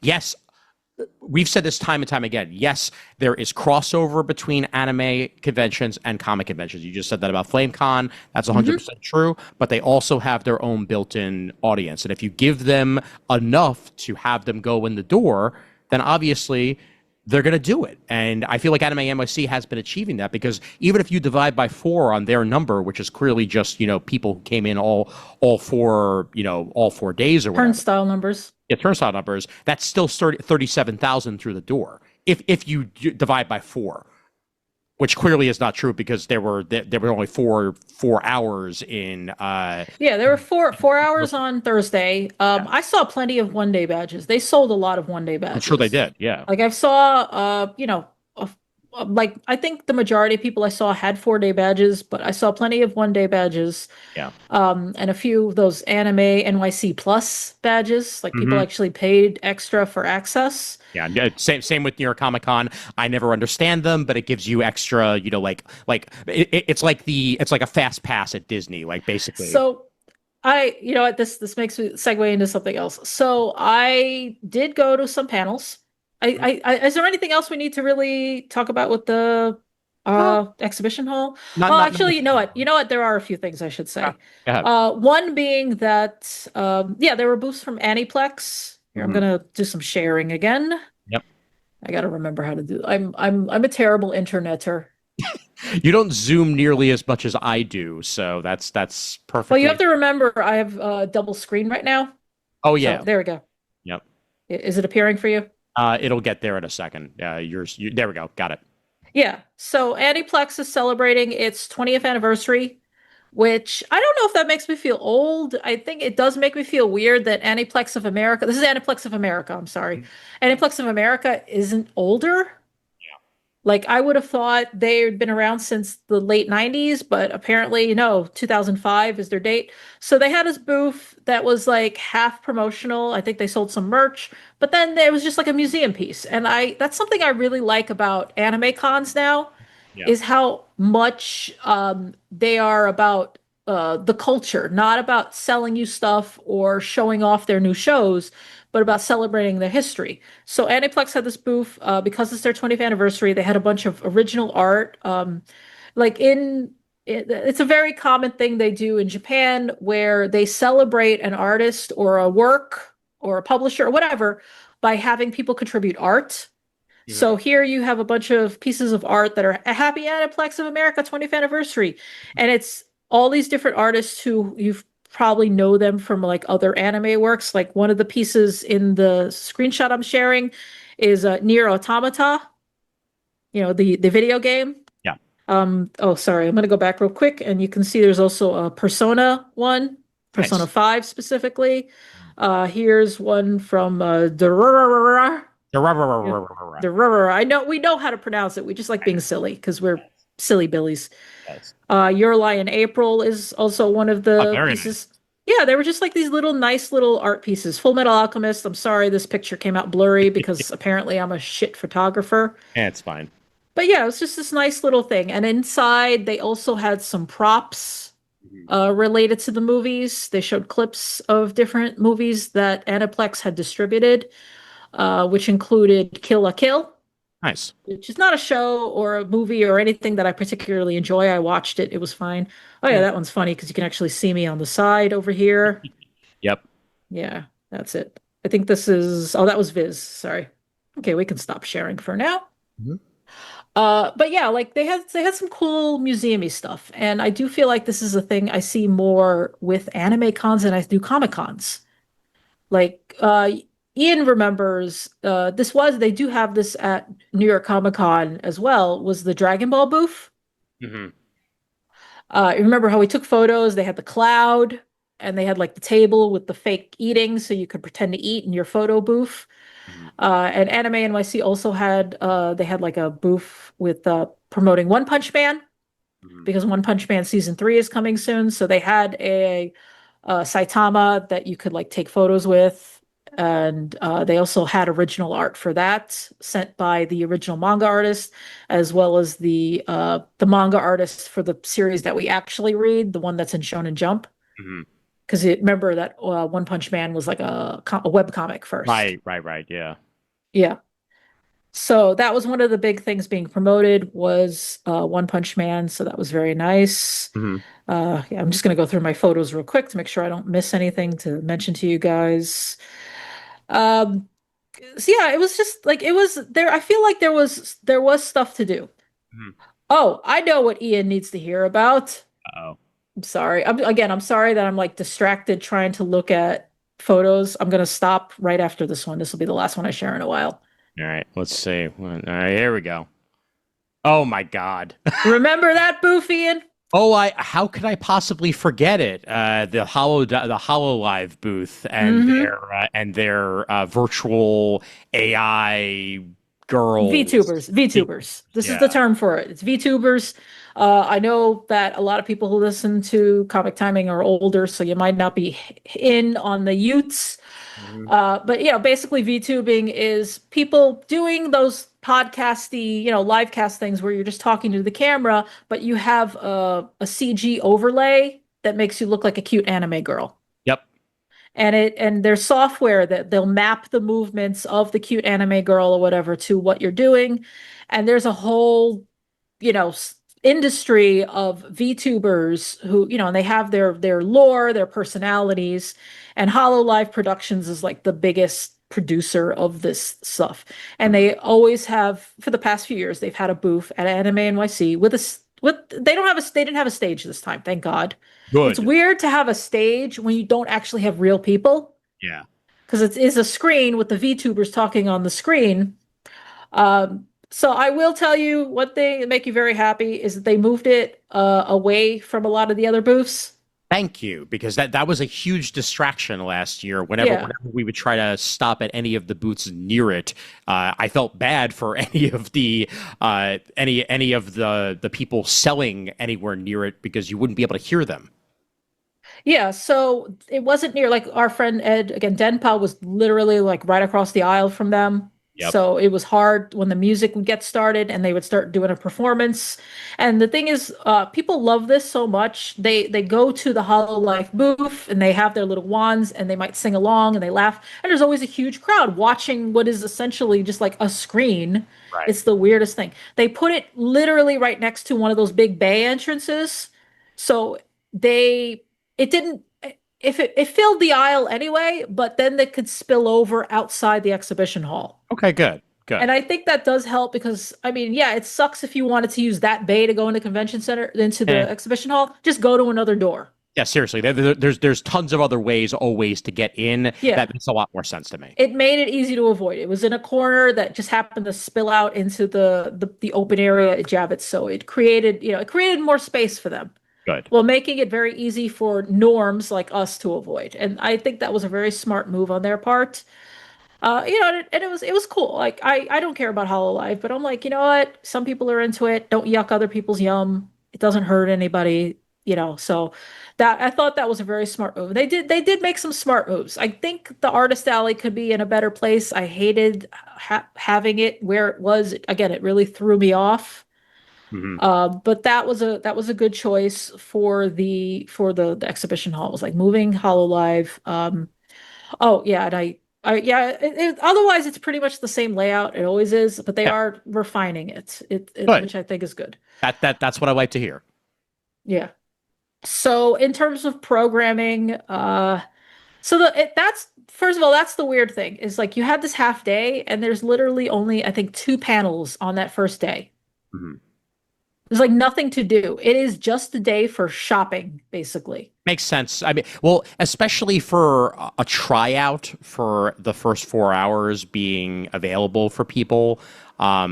I think it actually kind of makes sense to not really have too many panels if you're just doing this as this is you pay for a 4 day and you get to spend before everybody else gets to spend and maybe buy some stuff before they're sold out. So I guess that makes sense.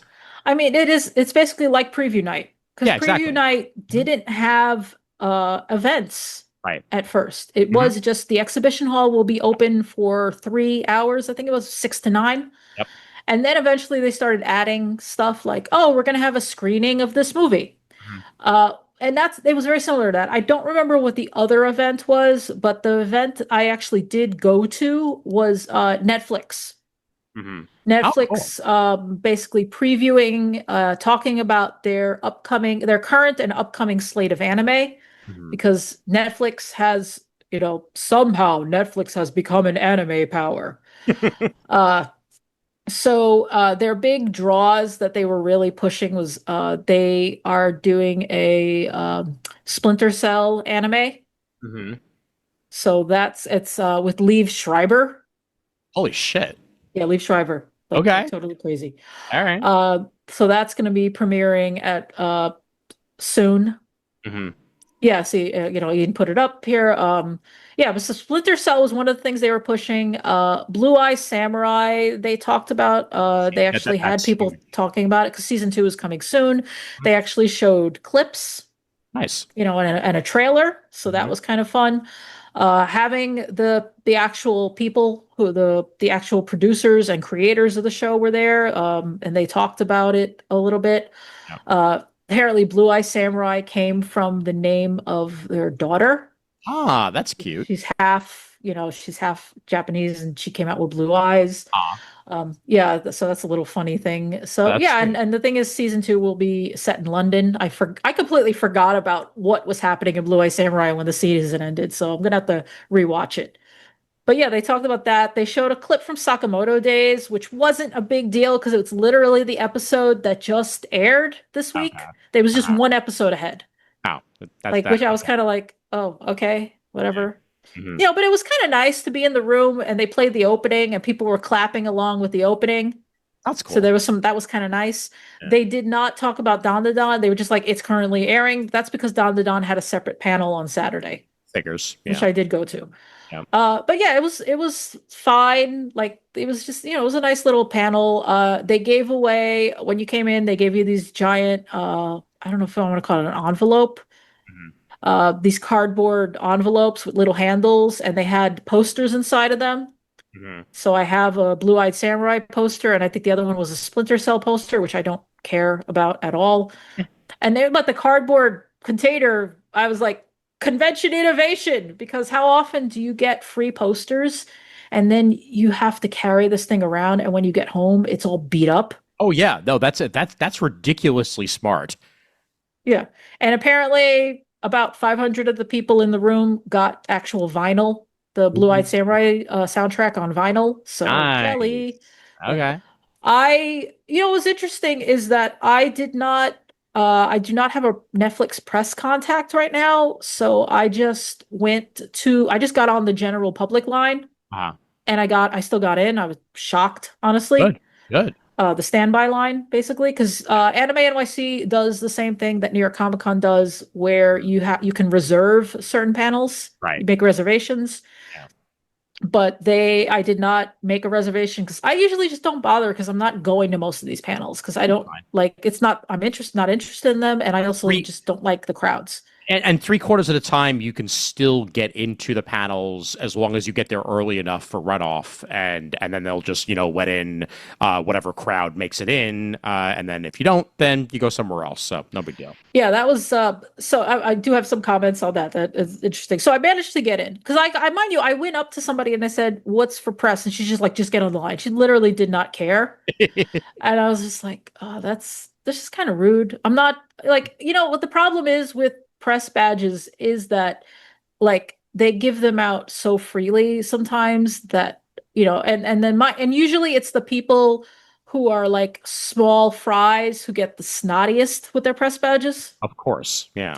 And I mean, mind you, comic timing, we're kind of small fries. We try not to be dipshits, Oh, yeah. But the thing is, I'm like, technically my press badge is for Engadget, so that's not a small fry. Like, could you I be a know. little more polite? I Well, don't know.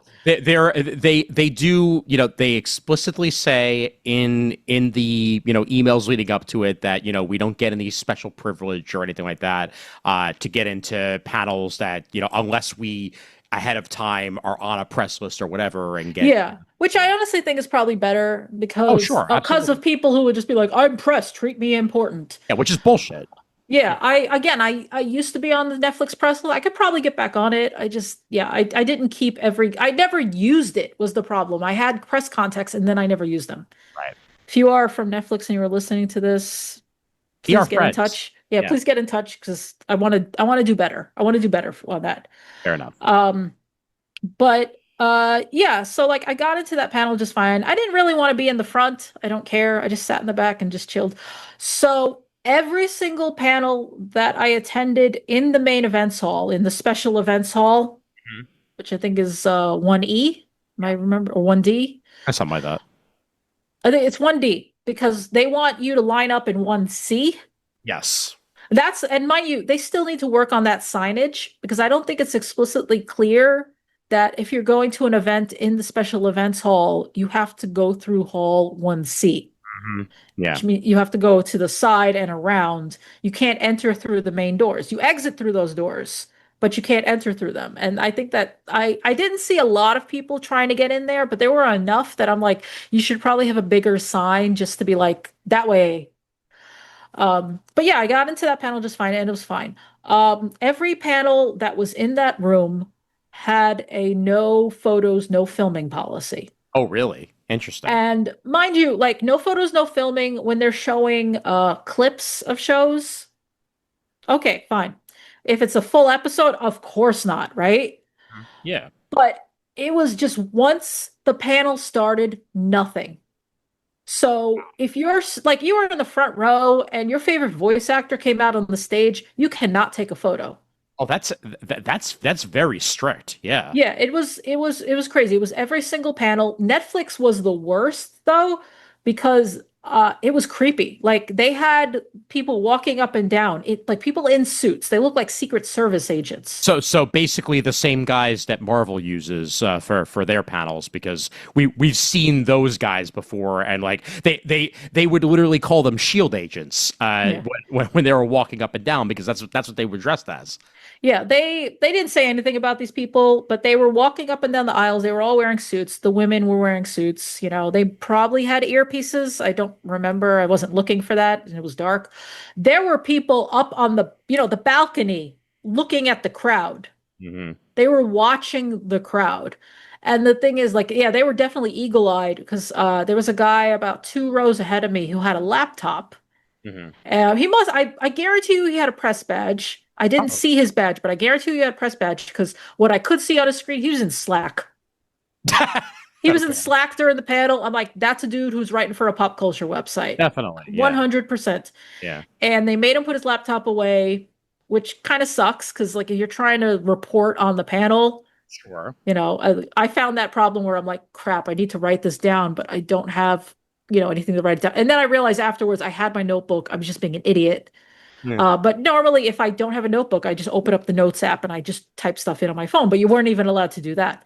Yeah. But that guy with the laptop, the minute the panel was over, he was up and ran out of the room. So I'm like, yeah, he wanted to write up that panel. Definitely. Yeah.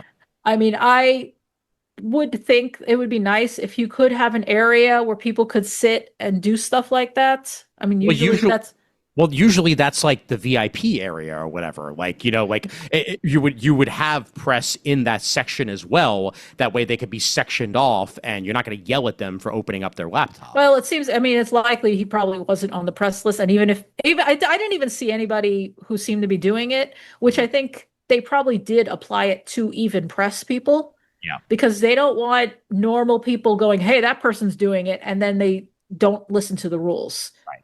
Because Point. this isn't, we're not wearing hats that have the little card that says press in them. But we should be. We should be. It would be cool. I mean, it would make me feel more professional. I honestly, it drives me nuts when I go to like New York Comic Con and I'm doing a press event, Mm. and I'm not naming names, but there were people at the Penguin interview roundtable, people wearing Batman shirts. No, I know. Yeah. Like I'm a strong believer of the no cheering in the press box. Mhm. Like you can have your favorites, but at least try to be impartial, pretend that you're impartial. Yeah. But you're never, yeah, it's like that era is gone. Like that era of professionalism. And when people want to complain that journalists suck now, and I'm like, yeah, whatever. This is a whole nother podcast, honestly. I know. Yes. But so yeah, I went to that panel and it was fine. Again, it was just weird to have them constantly like put your phone away. Don't do that. No, don't do that. But the panel had some good energy. The host actually came out dressed as Rumi from K-pop Demon Hunters, Oh, that's cool. which they did mention. Oh yeah, it's going to be in theaters. We're doing really well. I cannot believe that K-pop Demon Hunters was #1 at the box office this week. I can believe it. I can 100% believe it, to be And honest. that's a limited release. That's the craziest part there. I know. You know? They barely even got the limited release out of it. Like I read the article on how little Sony's actually making off of Netflix having this movie, which is, I guess, their fault for making a shit deal, but They it's what it is. Here's the thing about K-pop Demon Hunters, which honestly we should talk about in an episode because I'm sure Dono has like tons of comments about I'm that. sure, yeah. Because he was the first one to mention it in our little comic timing chat. But and other people have said this. I'm not pretending like I'm having an original thought here. Is that K-pop Demon Hunters would have completely flopped if it were released directly to theaters. Yeah. Sony selling it to Netflix was Sony being like, okay, we could probably make some money off of this if we just sell it to Netflix. Yeah.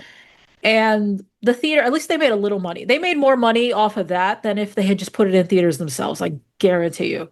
Point.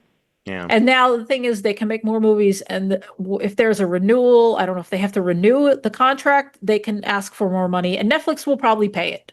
You're damn right they will. Yeah, because it's their second best, most successful animated movie in the history of Netflix right now. It was #1 now. Wait, Okay. have you not, dude, it's not even the most successful animated movie. It's just animated. It's just a movie. Period. Movie. movie period. It Wow. finally beat Red Notice Holy just this past shit. week. Wow. It was like Monday they announced it. They said Okay. it beat Red Notice as the most streamed, you know, movie of all of a Netflix movie. I think it might have been our colleague Devindra who said our long national nightmare is finally over. Well, yeah, because it's not like Red Notice is what's the word? Good. So Yeah. good for K-pop demon hunters. Yes, Yeah, so I see the Wall Street Journal article here from 2 days ago confirming exactly what you just said. Most watched movie ever in the history of yeah, Netflix. so Wow. yay, which is honestly great for animation because it first of all it shows Netflix that there is a market for this. Oh yeah, yeah. And that they hopefully they will invest more in animation because again they're right now they are kind of a powerhouse. The fact that they have so much anime under their belt, like I mentioned previously, two shows that they have right now are Sakamoto Days and Dan Dan, and these are both Shonen Jump properties. Which Shonen Jump is like the name. If you're not that familiar with, you know, anime and manga, like Shonen Jump is are the guys. They are the Absolutely. Marvel and DC Yes, of they are. manga. Yep. Some people hate them, which is fine, you know, but they are the big guy, you know. Like if you are an American manga fan, like I would say 9 out of 10 fans probably are Shonen Jump fans. Hmm. And Yep. then there's the 1 out of 10, which is me reading shit like Boys Run the Riot, Yeah. you know, and still talking about series from the 90s that have been out of print for 30 years. Yeah.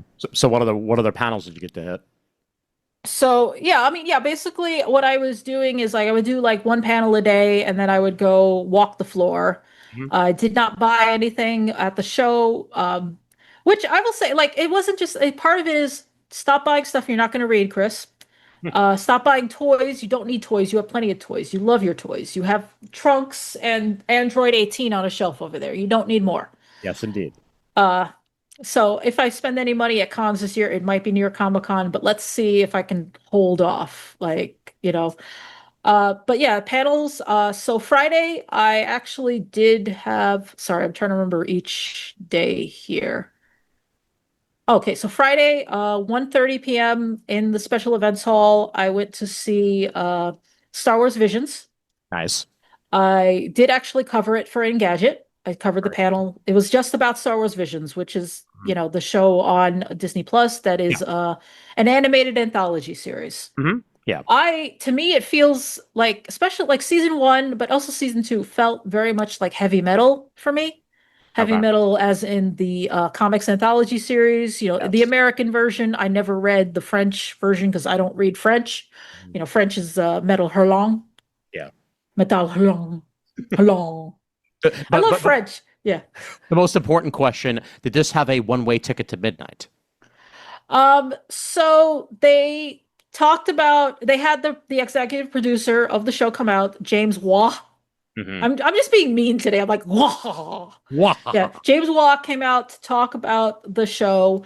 And you know, they did like sort of pseudo interview-esque question stuff. Hmm. And he did, you know, like for season one was all Japanese studios, and then season two was international. Hmm. And I did not mention, I did write a piece for Engadget about this panel, and I did not mention this, and I want to mention this now Yeah. that it's really funny to me. I do feel like, and we can have a larger discussion for another day about this, is that there's still that like snobbery that a lot of anime fans have about non-Japanese animation. Hmm. And I feel like I saw more people talking about Star Wars Visions, the anime season, season one, than I did about season two. I'll be honest, I didn't even watch season two for a while. Like I only watched it a few months ago. And it was great. It was still fantastic, as good as the first season. It has Cartoon Saloon did an episode. They are the studio that did Wolfwalkers Oh, cool. and the was it The Secret of Kells? Hmm. Yep. And they also had I just watched Wolf Walkers not too long ago. Excellent, excellent movie. Yeah, and they also had one from Aardman, you know, the Wallace and Yeah. Gromit studio. That Hmm. one's super cute. I really like that one, especially since it has like a little cameo from Wedge Antilles. I love Wedge Nice. Antilles. Wedge Antilles is one of my favorite Star Wars characters. Very cool. But I forgot who mentioned this to me. It doesn't matter, but they once talked like they were talking about the same thing I'm talking about right now, the snobbery. And the fact that my anime list, which is the website that a lot of anime fans use to track their anime watching, doesn't list Star Wars Visions season two. Okay. even though it's part of the same show, because it's not animated by Japanese studios, they just don't list it. Well, that's bullshit. It's weird because like what are you gonna do with season three then? Are you just gonna go straight from season one to season three and pretend there was nothing in the middle? Yes, that's Yeah. exactly what they're going to do.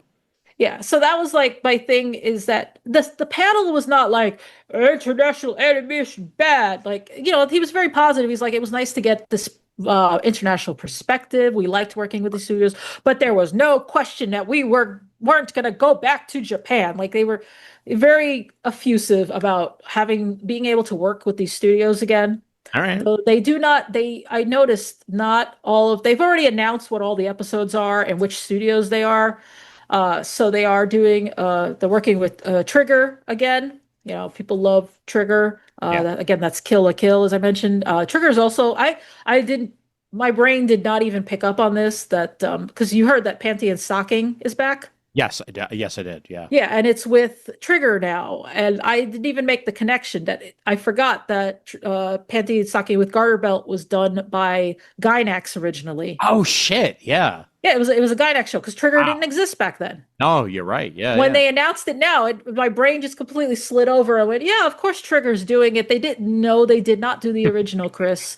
That was Gynax, but the thing is, Trigger is Gynax veterans. Right. Yeah. So, but Trigger is doing because the thing with Star Wars Vision season three is at least three of the episodes are sequels. Oh, okay. Even though this is So they're what ifing it basically. They're following up on their anthology yeah, they're episode. following up. They're doing more stories in those individual worlds. Because the thing Okay. about Star Wars Visions is that these are out of continuity stories. Mhm. Right. So yeah, they're following up on those three. So yeah, you have like Trigger again, and I think Production IG is one of them. Okay. But that no Science Saru short, which makes me sad because I am become a Science Saru, like I love them so much. You're a Science Sorrow stan. That's Yeah. exactly what you are. SSS.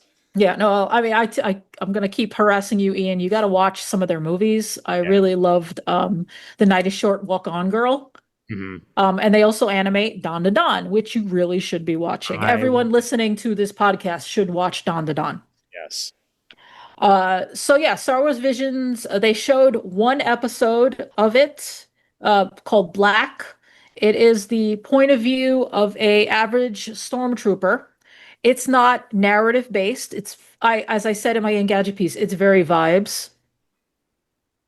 It's all about the vibes, and the vibes are bad Oh boy. because being a soldier in a war sucks balls. Yes. But the interesting thing is like it's very abstract. It's colors. You catch glimpses of like a TIE fighter or an X-wing once in a while. You'll see something and you'll realize, oh, that's the Death Star. There's like sequence where it looks like he's on a snow, so I'm like, oh, that's probably Hoth. So it's just kind of like everything jumbles together because that's kind of like how it is to be in war, is like you start losing track of the days. And it's like being in the middle of a battle can be very chaotic. So like it's the colors and the shapes, and it changes art styles in the middle. Yeah, it was a lovely piece, but this is the thing, is like it's so not like what most anime is, especially anime that we in the United States see.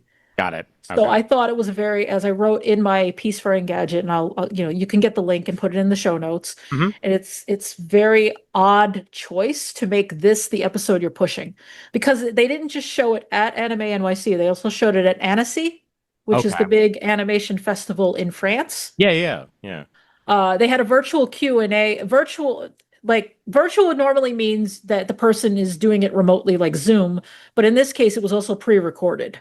Okay. They let people submit questions, and then they recorded this whole Q&A, I Yeah. guess to avoid him having to stay up till 2 in the morning or whatever, Yeah, right? that's true. Yeah. Yeah. But also, Similar to what Alamo Draft House does sometimes with their, like quote unquote Q&A sessions that are attached to special screenings of films. Yeah.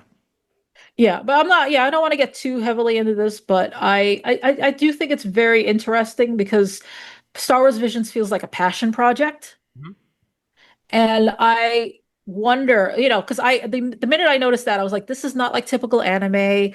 And then I thought back to the whole Star Wars Vision season 2 not being listed on my anime list. So I'm really curious what the reaction to the whole season is going to be. We'll find out. Yeah, Yeah, I mean, definitely. again, they only showed they did give us a trailer, so we saw clips from some of the other episodes. So again, I have no idea at this point. I do think it's a great show. Did you watch it? I don't know, Ian. I've watched like one or two episodes of the first season, so I'm way behind. So I will catch up. In general, I'm way behind on my Star Wars watching, so it's There's it's it's there's too all much. eventually in the queue. There's too much shit in general. Yeah. Right now, I'm behind. I'm on Star Trek stuff, let alone Star Wars stuff. Yeah, so I honestly am fine with not talking about Star Trek until the season is over. That's fine. Yeah. I mean, if we want, we can do a little brief We could do aside here. we could do a whole episode. We could do a whole episode with Raph. What I will say is that so far I've been enjoying it. I know so far things have been up and down a little bit, but Yeah, I don't love it. Not the only one. Again, I'm on Reddit a lot, and Reddit people are crazy. yes, But I mean, there's some valid criticisms. But yeah, we don't need to talk about that now. We were just talking about Star yeah. Trek, not Star. I mean, we're talking about Star Wars, not Star Trek. Um, But yeah, I did that panel. I wrote it up. The article went up on Tuesday. I got as the little give. They actually had giveaways at the door. A little poster and enamel pins with the logo. that's They announced what the key art looks like, or what the poster looks like. So everybody got a little mini poster of the new key art. okay. So I got that, and it was small, so I was able to put it in my bag. So hopefully it's like 90% intact. Yeah, You good, know, good. and I took two of the pins because I'm an a-hole. But if you want one, Ian, you can have the other pin. I may very well get that. It is Yes. actually very nice. They're actually high quality, which is Oh, shocking of, giveaways and stuff. yep. The third panel I went to, first of all, yeah, I went to a total of four panels at the con. Mhm. And one of my major criticisms was the fact that it didn't feel like there were many good panels. We mentioned how last year I went to, yeah, Anime Burger Time. We went to the magazines panel that Evan Minto run. We did go to our friend Ed's panel, didn't we? Or not? No, we scheduling wise, it didn't work out. It's always really late. It's always at like 7 p.m. and it was at 7 p.m. this year. So I'll be honest, I did not go. Mhm. I will talk about that in a second. Yep. But I went to the other panel. I went to I think Yen Press. They just talked about manga announcements. Nothing really like amazing because Mhm. I don't really follow them. The last time I went to a Yen Press panel, I got free manga. So I'll be honest, I was like, oh, maybe they'll give away something for free. They did not. It's Oh well. fine. Whatever. The third panel I went to was on Saturday, and that was Dawn to Dawn. And I Yes. actually had a press invite for that. Oh, cool. But the MTA being the MTA, Oh yeah. I got there like 15 minutes beforehand. Ah, crap. The thing is, I'm an idiot. There was a panel on Saturday that I actually did want to go to Mhm. for Akane Banashi, Mhm. which I believe I've also talked about on this show. I feel like I gave you I don't know if it went up as an extra point or anything, but I did talk about it. Yes, I think it might be still lost in my email somewhere. So we'll make that go up as an extra Yeah. point. Akane Banashi, just to refresh, 'cause again, I don't know how much I've talked about it over the past few months. It is a Shonen Jump, again, the big Marvel DC of manga publishing, at least here in the United States. If you go to Japan, it's going to be slightly different. I'm not an idiot. I know that. But it's in Shonen Jump. You can, if you have the app, you can read it on Shonen Jump, and it's not like other Shonen thing. It's not Dragon Ball, it's not Bleach, it's not Naruto. It's about a girl doing this traditional form of Japanese theater called rakugo, Mhm. where you do it's storytelling.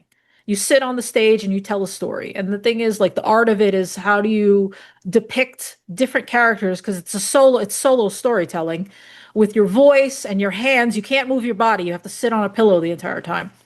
And the manga is basically about like her father was studying to be a rakugo master and he got expelled. So this girl basically has like it's like not revenge through her, destroying my enemies, so much as revenge through success. She Okay. wants to prove that her father's rakugo is good rakugo. Okay. And I love this manga. I recommend it to everybody. I think I was trying to tell Ian's, partner about this that she should read it. She'd probably enjoy it a lot. Mhm. But there's going to be an anime now. And they announced the anime about a few weeks ago, and they had a Wait, panel. What? I said sweet.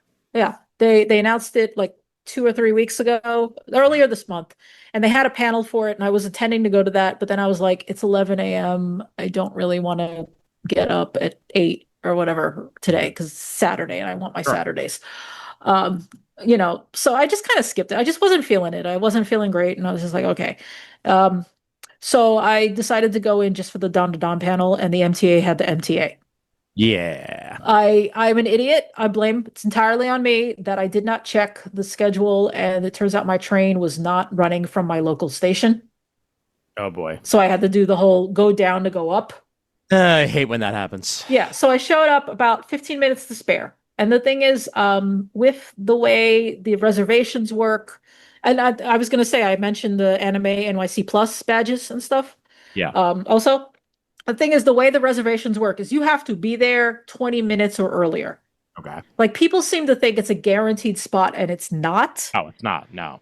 And I had the same problem with the press. Like I had been invited by somebody at, I think it might have been Crunchyroll to go to the Don to Don panel. And then I showed up and it was chaos because when I got there, the panel was full, as in just full, no standbys. Yeah.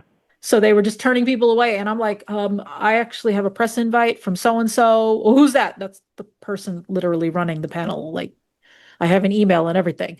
And I'm like, look, I'm not trying to be an a-hole press person here, but I do actually have an invite for the Right. VIP section. Yeah. I ended up just I managed to convince them to just let me through, and I went in with the general line, and I managed, well, not the general line, I managed to squeeze in with like the first few people, and I was sitting in the front with the, sorry, my brain is The right here. plus. Yeah. No, well, so they let the press people through. I think we got in with the ADA line. Okay.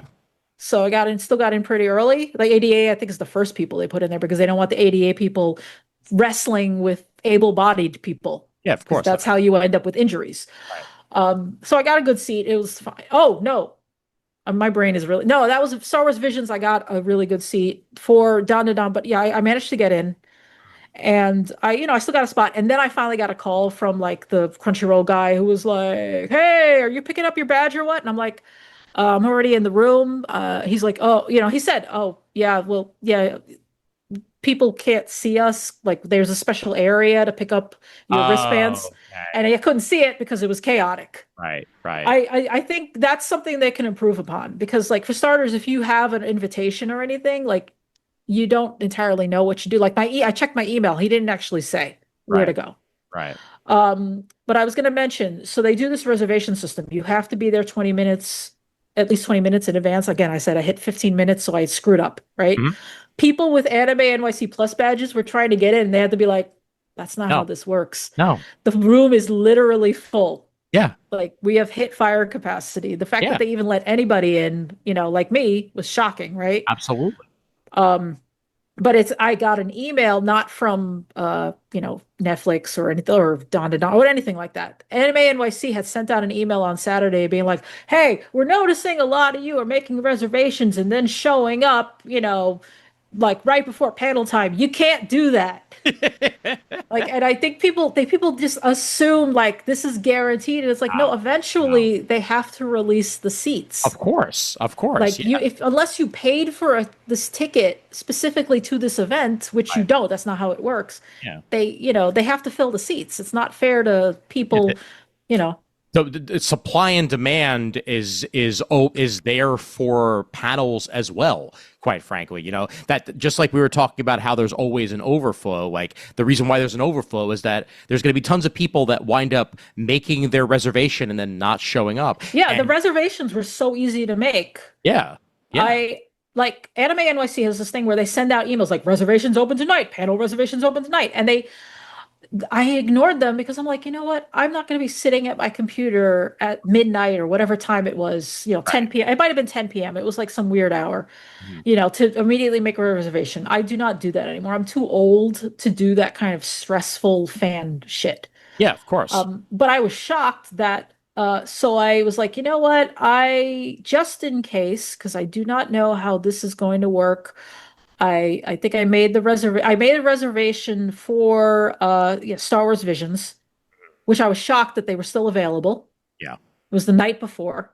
Hmm. And then I saw that the reservations were still open for the Netflix panel. It hadn't even filled, they haven't even sold that out technically. That's great. Yeah. Yeah, and I think I even did Don to Don just as a backup in case the whole press thing fell through. Yeah. Right. Mm. Um, Actually, no, that did fill up though. That one I know sold out. Anything that was very more Japanese focused sold out. Hmm. Yeah. But those two panels, the Visions and Netflix did not. I think that's interesting. And again, that goes into my larger, not theory, but like my belief about the snobbery of anime fans. Yeah, it exists. It exists. We like to try to hope that it doesn't, but it does definitely exist. No, where it's the reason me and Ian started doing, or rather, Ian, I didn't know you yet, but the reason I started doing panels at cons was to kind of push back against that. Hmm. I was at a panel. I don't even remember what the panel was for, but I was with like a friend, and they started shitting on American animation there. They're like, oh, it's all juvenile and stupid. Like, it doesn't have ongoing storylines. It doesn't have any depth, blah, blah, blah. And my friend next to me is like, but what about Gargoyles? Yeah. Batman the Animated Series. And I'm like, so I started the American animation panel. The reason it's so generic is like, I felt like we needed to carve out, I'm going to say, safe space Hmm. for non-Japanese animation so we could talk about it in a like more Yeah. serious manner. I Right. think I mean, I would love to do panels again, but I also feel like I don't need to carve out that space as much when you consider that Netflix had a whole panel and they had like K-pop Demon Hunters, which is not Japanese. Yes, it's partially Korean, but it is Sony, which is an American animation studio, and it has Korean Americans working on it. So it's not actually anime. And that was a huge thing at this con. I saw tons of K-pop cosplayers. Of course. Yeah. Uh, but like it's just there's still that, yeah, like the weird snobbery. Yeah, because yeah, Netflix, the people responded really well to stuff like Blue-Eyed Samurai. So I would hope that we were getting over that because of that. But then I also remember this was like a few years ago, and I still laugh about this. I don't know if I've told this story on the podcast before, that someone online noticed that if you go on IMDb and Mhm. they have their like top movies, top TV shows list, and they have a list of top episodes, and it's like because you can rate individual episodes, and the top of the top episodes of all time list, it was Ozymandias from Breaking Bad, which Mhm. okay, good show, good episode. Yeah. Number two though was Sleepy Time from Bluey, Nice. Nice. which is a good episode. If Yes, it is. you have never watched Bluey, watch this episode. I watch it when I need to cry, honestly. Yep. Like I cannot watch that episode without sobbing like the little bitch I am, like Hmm. I love my mom. Oh my God, growing up. Like I'm sobbing by the end of it. I've seen it at least 10 times and I still cry at the end of it. Yep. But okay, so according to IMDb, this is the second best episode in TV history. And then the anime fans saw this. And they And the were very anime upset. fans, they were very upset because how dare the best animated episode in the world, according to IMDb, be not Japanese? How dare they? And they immediately started fucking review bombing Bluey and whatever the opposite of bombing up Yeah. other shows to get like Attack on Titan above it. God. I'm sorry, there's no episode of Attack on Titan that's better than Bluey. Yes.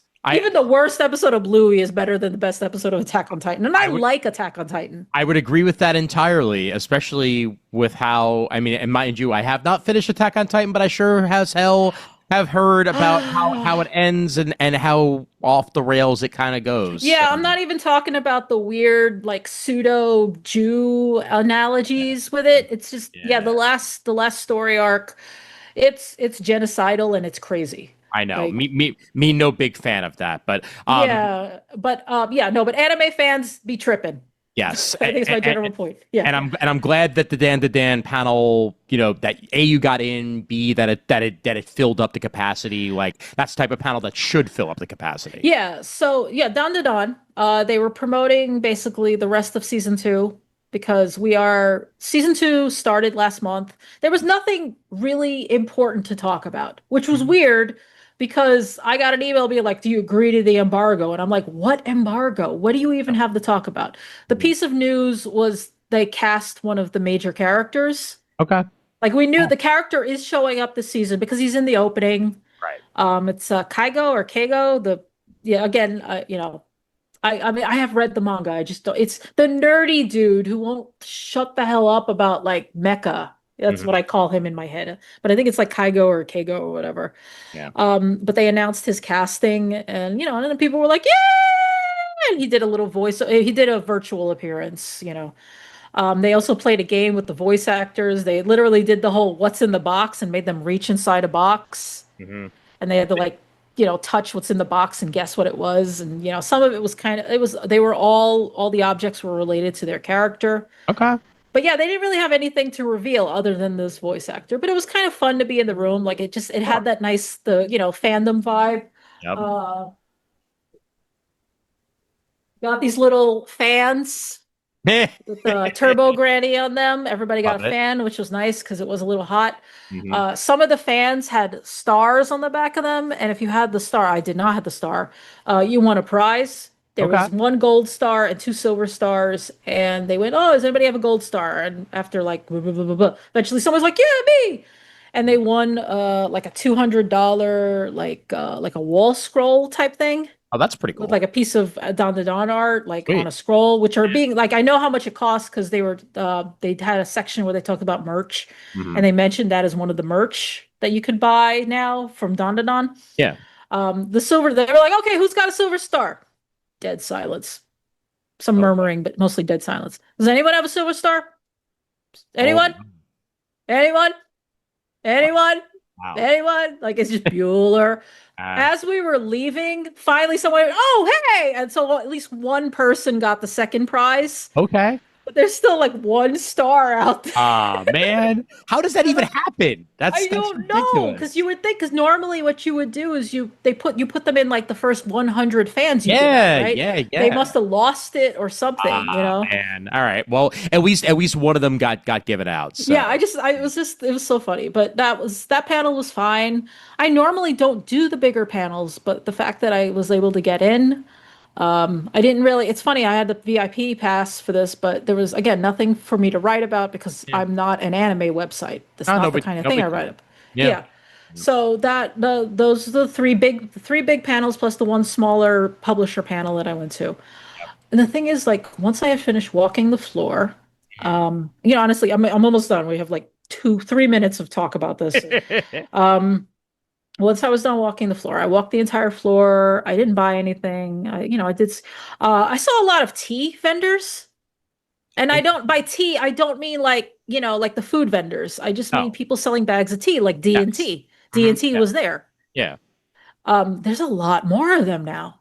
Interesting. Huh. Fandom tea is like a business model now. That's beyond fascinating to me, and I wonder how many there's going to be at PAX Unplugged because, Yeah, I'm like you said, we know D&T already, and we know of at least one other vendor that usually goes to PAX Unplugged. So Yeah, yeah, I want to feel like that Misty Mountain Gaming might sell tea, or am I just misremembering? And then there was another one. Wait, do I have the business card here? I don't know. I mean, we can just list it on the show that's notes, fine. but there was at least a third one that I saw. No, there were at least 4 or 5 vendors that sold tea. Okay. Only one of them I thought was like really impressive. Mhm. Like they had the nice booth. Their bags had like foil engraving on them. Like they were like professionally printed bags. Yeah. There was also coffee vendors, the guys who have the comic book coffee with the covers on them. Yeah, I know the one. Yeah. They look like crap. I hate those bags. They're ugly. But it's just interesting. I was like, there's so many tea vendors. And also our favorite, the copper, what are they? The fudge people. Fudge people, yes, of course. I'm sure they Two probably booths. had three. Yeah, yeah. It's Two usually booths. either two or three. So yeah. Yeah, I didn't buy any. I was tempted to buy some because my dad's birthday is coming up, but I'll buy him something else. It's fine. I don't need to buy Yeah. fudge. It's good fudge. If you are at a show at the Javits, this is, pro tip, they will probably be there. And if you need a snack, just go get a free sample. If Yeah. you need a larger snack, then you can actually buy something. But they have a lot of free samples, so usually I like to taste and I'm like, yeah, that sugar will hold me over for the next hour. I'm good. But yeah, like I went to these large panels and I walked the floor a little bit each day. And then I was just like, oh, what else is there to do? Are there any panels I want to go to? Not Mhm. really. What am I doing then? And I was like, Yeah. you could go home. And then you went home. I went home. It was 4 o'clock on Friday, and I went home, and it Good for was you. wonderful. It was There the you go. best goddamn. I think I told Ed the next day, our friend Ed, and I was just like, it was great. I was like, I could go home and watch anime on my comfy ass couch Yeah. with my non $9 ice cream, the one that's Mm, in my fridge, and just sit in my PJs. And I said, I know you can't do that, but at least you're making money. I'm not making money here, so I'm gonna go hell home. yeah. Hell So I went yeah. home. Yeah, I Yep. went home on Friday and Saturday. Saturday I left right after the Yen press panel, and I wasn't even big on going to the Yen press panel, so I could have left for that, but I left around 5 on Yeah. Saturday, and then I didn't even go on Sunday because I was like, is there anything to do on Sunday? And not really. No big deal. I mean, you already got your 3 days in, with the additional day on Thursday. Yeah, So I'm wondering, the only reason I kind of would want to go on a Sunday is now I'm curious if what the crowds are like, because traditionally anime cons are usually empty on Sundays. And that I felt like that was true of Comic Cons as well, but now that they have grown as an industry, Sunday is becoming a busy day. yes. Like Sunday is usually quiet because people are going home. People Well, who buy 3 or 4 day badges yeah. go home on Sunday. We know that from New York Comic Con. Like Sunday, well, Sunday is also Kids Day at New York Comic Con, I but think they do that because people leave. oh yeah, but it's packed. It's packed on Sunday now. Like it didn't used to always be that way, but it certainly is now. And yeah, it's also a good buying day because there are still going to be vendors that discount their stuff on Sunday so that they could bring back less stuff. Bring back less pallets. Plain and simple. Yeah, no, I mean, yeah, obviously Young Magazine didn't have anything to bring back, so No. they were good. But Yeah. the thing is, people were sold out of so much stuff. I don't even know who would have still been around and had stuff on Sunday because Good question. yeah, like I said, Seven Seas, they had a lot of last copy left. I talked to Ed at Denpa, and there were a few things where he sold out of Inside Mari. That seems to be their bestseller series, and that was gone by Saturday. Damn. And that was like, yeah, I was talking early Saturday. I'm not talking about like 7 o'clock Saturday. It was Mhm. 2 o'clock or so. And he was missing a lot of volume ones. I know that I think it is Yen Press. So when I go by their booth, it's usually stuff is usually gone. Like later, I didn't actually go look, but the reason I didn't go look was because when I went there on Friday, there was a long ass line to buy stuff. Mhm. And the way they have the booth laid out is everything is at the back of the booth. Like it's a counter with all the books laid out on the counter. Yeah. And the line, the squiggly, stanchion line was right in front of there. You couldn't even get up to the counter. Like Oh there was wow. no way for me to just walk in front of the line, look at the counter, and then, and be like, oh, I want to buy that, and then get online. I couldn't do that Okay. because it was blocked off by the amount of people waiting on the stanchion line.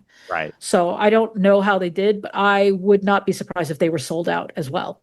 I mean, it 'Cause they've certainly sold out. They've sold out in previous years. it sounds like So a good selling con in general for a lot of people. I do think other friends of the show, Comfort and Adam, have commented how people seem to be buying more at like at New York Comic Con since the extension, the 7 train extension opened. Yes, yes. And their theory, I think it was Adam who specifically said this. I think he's right. Was that people are like, well, I don't have to walk all the way back to 8th Avenue now.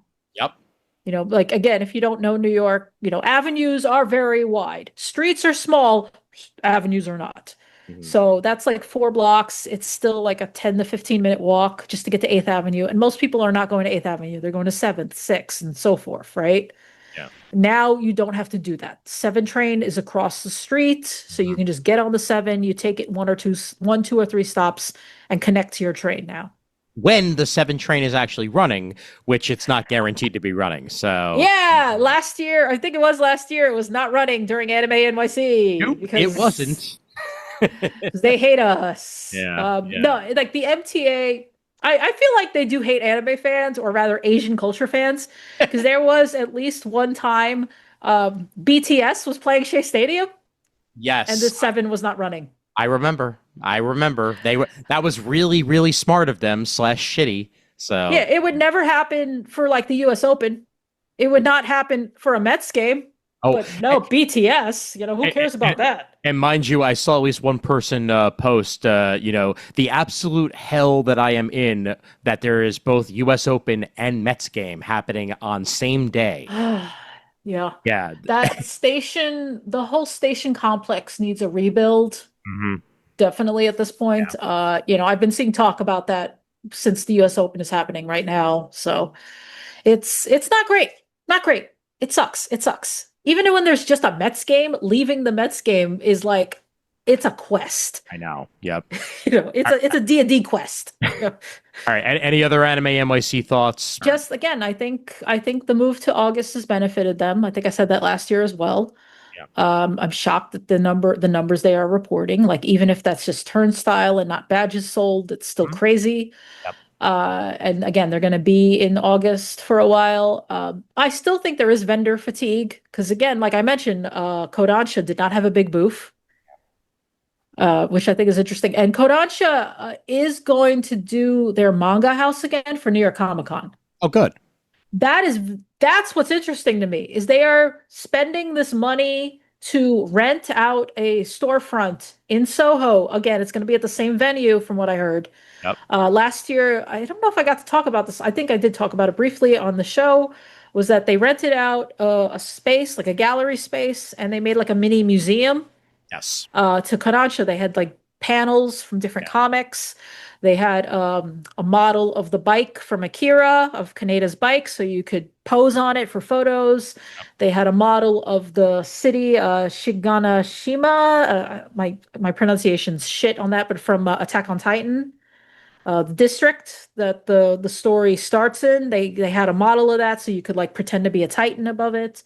They had a reading room where you could just read manga. It was really nice. I thought it was really cool. I went on a Friday and it wasn't even that crowded, though I bet it gets more crowded the closer it gets to New York Comic I'm Con. sure. Yeah. They're gonna do it again. I will go again, not the week of New York Comic, like as far away from New York Comic Con as I can get just to check it out because I think it's a cool idea. Yeah. But they're spending the money on that, but not on anything at Anime NYC. The biggest expenditure was doing the giant ass manga magazine. Yeah. You Well, know, well, which well, again, like there's only so much that you could do when you need to spread out your funds and spread out your time and your effort amongst all these different conventions. And New York Comic Con, I got my badges. I got my badges in the mail while I was gone, and it got delivered in my held mail. So like we're 2 months away from New York Comic Con at this point. So these vendors have got to keep that in mind as well and save some of their stuff for other conventions that are upcoming. So yeah. yeah, no, it's like the budget thing is definitely something worth thinking about. Like I had not considered the aspect of like money cash flow, Yeah. basically. Yep. And you have your budget for the summer and then like but and then you have your budget for every section of the year basically. And now like the summer is a little heavier, Yeah. and it's a little harder on your budget. Yep. But I mean, the thing is, it's going to eventually reach a point where vendors cannot ignore New York Oh, Comic Con. absolutely. I mean, not New Absolutely. York Comic Con, Anime NYC, though. Yeah. At this point, anime vendors are paying more attention to New York Comic Con as well. Mhm. Well, yeah. Well, and well, yeah, we've known that for a while now, but um New York is a hotbed for a reason. It's a hotbed of publishing. It's a hotbed of people, and it's a place where people from all over the country will still go to the con just because it's happening in New York. Like we've seen it happen with people that we know that'll specifically come in for New York.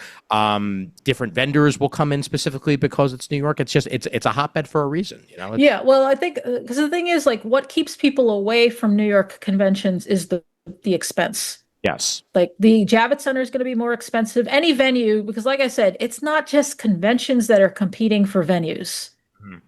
right? Like you talked about how we don't have a lot of spaces. We do actually have a lot of spaces, but the thing is, you're competing with, publicity, events and weddings and dances and cultural event. Like you're competing. There's a lot of competition Oh yeah. for like rentable venues here. The Javits in itself has been, it's a tussle to get a space at the Javits. Yeah. But and the thing is, yeah, getting a hotel is also cost, Oh, right? definitely. Yeah, Yeah. and but at the same time, the reverse side is like if you're a vendor, you know that being in New York is going to give you access to the population of New York City. Mm-hmm. It's give you and to our suburbs, which Yeah. is, the state of New Jersey, the state of Connecticut. I love thinking of them as suburbs, but you're not New wrong. You're Jersey's not our wrong. suburbs, let's be fair. I mean, New Jersey has cities, has large cities. Newark is not a little piddly ant city, but it's also Newark is a small version of New York, Let's be literally in nice. the name. Let's be nice and call it the tri-state area because that's what they like to call it: New York, New Jersey, and In Connecticut. But it's Connecticut, but it's New York and New Jersey and Connecticut. Like where, you gotta say that very low in comparison. And we're yeah. not saying that out of hate. We're saying that out of truth. I'm sorry, it's true. Look, guys, we are holding up the GDP of this region.